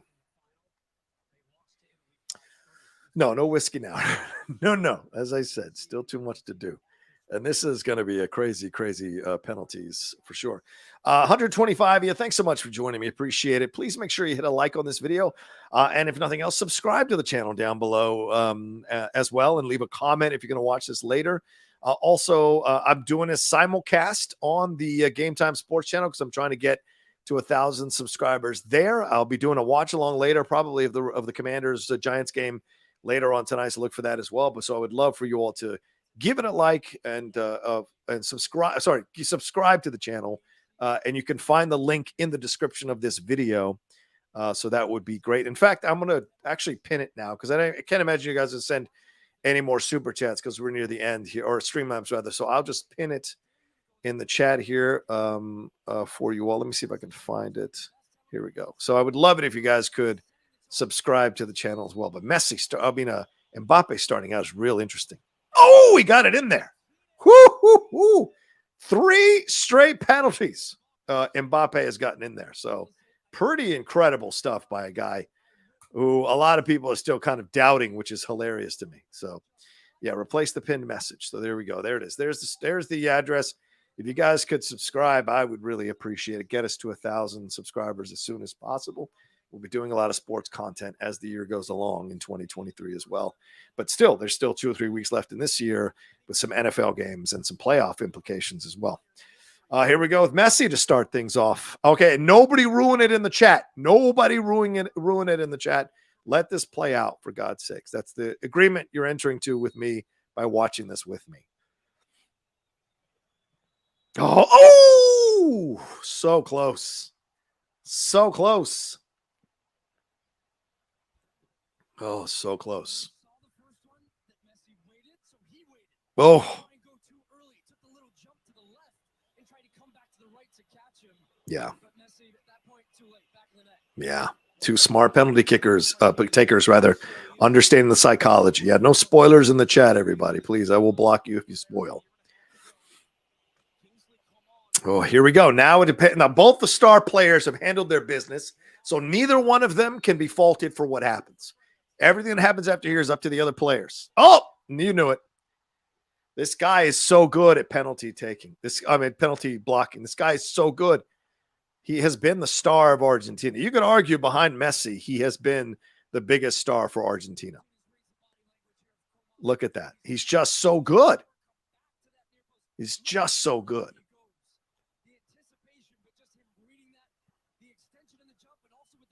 Yeah, he's just so good. Can Lloris do the same thing? That's the thing. Is Lloris just as smart in the box, in the goal rather, as the Argentinian goalkeeper? We shall see.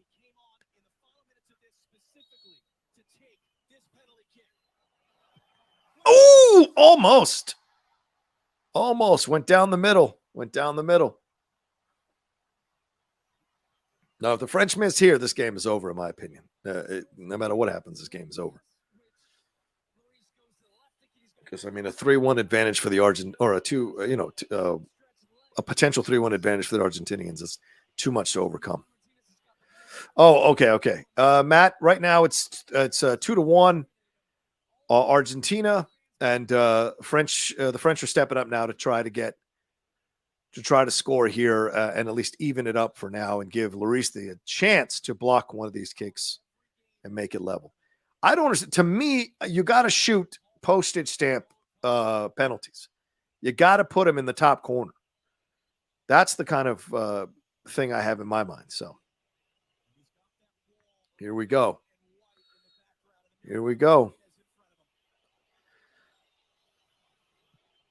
Oh, he missed it. Oh, this is it. Game over, guys. Argentina's going to win this.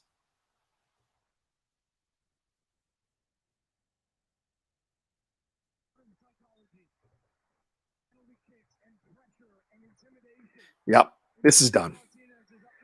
French did all they could. I think if Mbappe had gotten past that last defender, it's a goal, and this game is over. But because he couldn't, the French aren't prepared for a penalty situation. So, I mean, maybe Deschamps didn't get them ready. Maybe they just didn't practice enough. But they are clearly mentally out of sorts here in this penalty kicking situation. Lloris may save them, but I really doubt it. Oh, yeah. See, he even went the right way and still couldn't stop it.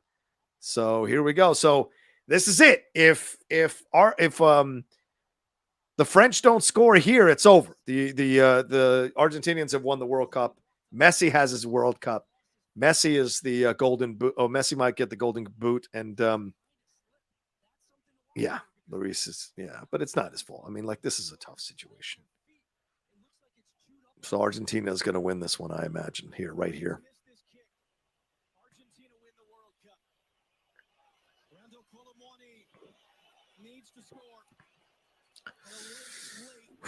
It's a shame. It's a shame. I thought the French played a fantastic last few minutes, but hey, Argentina played a better few minutes for a majority of this game, so you can almost say that they've earned it. They deserve it, rather. Oh, got it. Nice kick. So now Argentina can win it with this kick.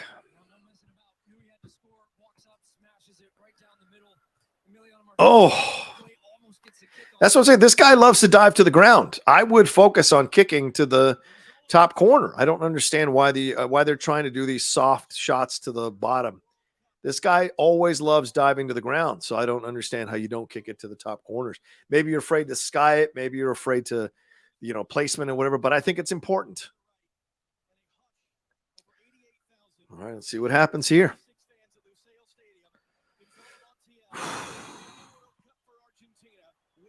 It's a lot of pressure here to be able to do it, so. There it is! Argentina wins the World Cup. And he has done it. He has won it for them. Wow. What an incredibly emotional moment, clearly.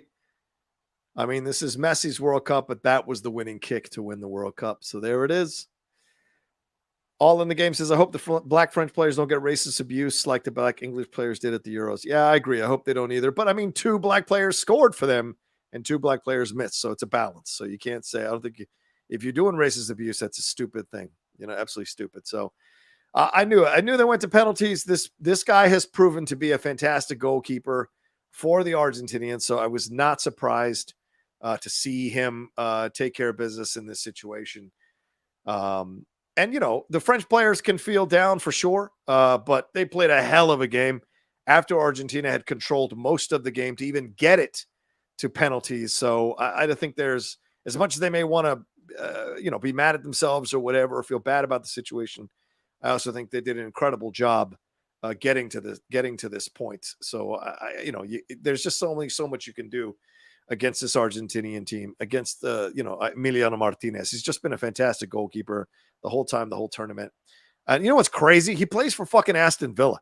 I mean, if I was any kind of Premier League club that worth his salt, I would so try to get this guy because he is mentally fantastic for this team. Oh, Diego. There's Diego. So congratulations to Messi winning his first ever World Cup. You can see how much emotion is involved with everybody involved in this. So congratulations to all of it. Mbappe, man, there will be other days, brother. There will be other days. You single-handedly tried to win this for them, and they had the ball. That French striker had the ball right there one-on-one with Emiliano and couldn't get that ball past him. And so in the end, that makes the difference. Mbappe couldn't get past that last defender as well. So respect to Argentina. I am wearing Argentinian pants. Thanks to Adidas. I don't know if you can see this. Thanks to Adidas, I'm wearing the Argentinian crest. So I was cheering for both teams. And I wanted a great game. But in the end, the Argentina did just enough to win. There's only so much Mbappe can do. So hopefully the other players will be able to, were they up in the stands celebrating with family? So shout out to them. Fantastic stuff. Fantastic. This is one of the best finals games ever. A lot of people saying it's the best finals game ever. We'll see. Because, the last few minutes will kind of bias you a little bit because it was incredible stuff. But look, the Argentinians earned it. They fought with every ounce of their beings. They got that 2-0 lead. They gave up the 2 goals. They fought to stay in contention. They were close to scoring a number of occasions, scored in extra time. Then we had the penalty, which I knew was coming at some point. The French were going to score. Mbappe gets the goal, but then it all comes down to penalty kicks. And this, I think, is a fair way in this particular game to end this situation. And so all love to Argentina for winning this one, and much love to them. And much love to the French as well for being such a valiant champion who was fighting to retain their crown and in the end just didn't have enough right at the end to get the job done. So Argentina, todo respeto y les agradezco una victoria grande en el Copa Mundial. So, con todo mi amor. All right, thanks guys for watching. Really appreciate it. I'm gonna go rest. I've got a thing to do in an hour now. I thought I'd have 2 hours of rest, but now only an hour. So Thank you all so much for joining me. Appreciate it. One more time, please remember to subscribe to the Outlaw Nation channel right now. Hit a like on this video. If you're watching it later, please leave a comment and a like on this video. And do me a massive favor. Head on over, as I posted here in the chat.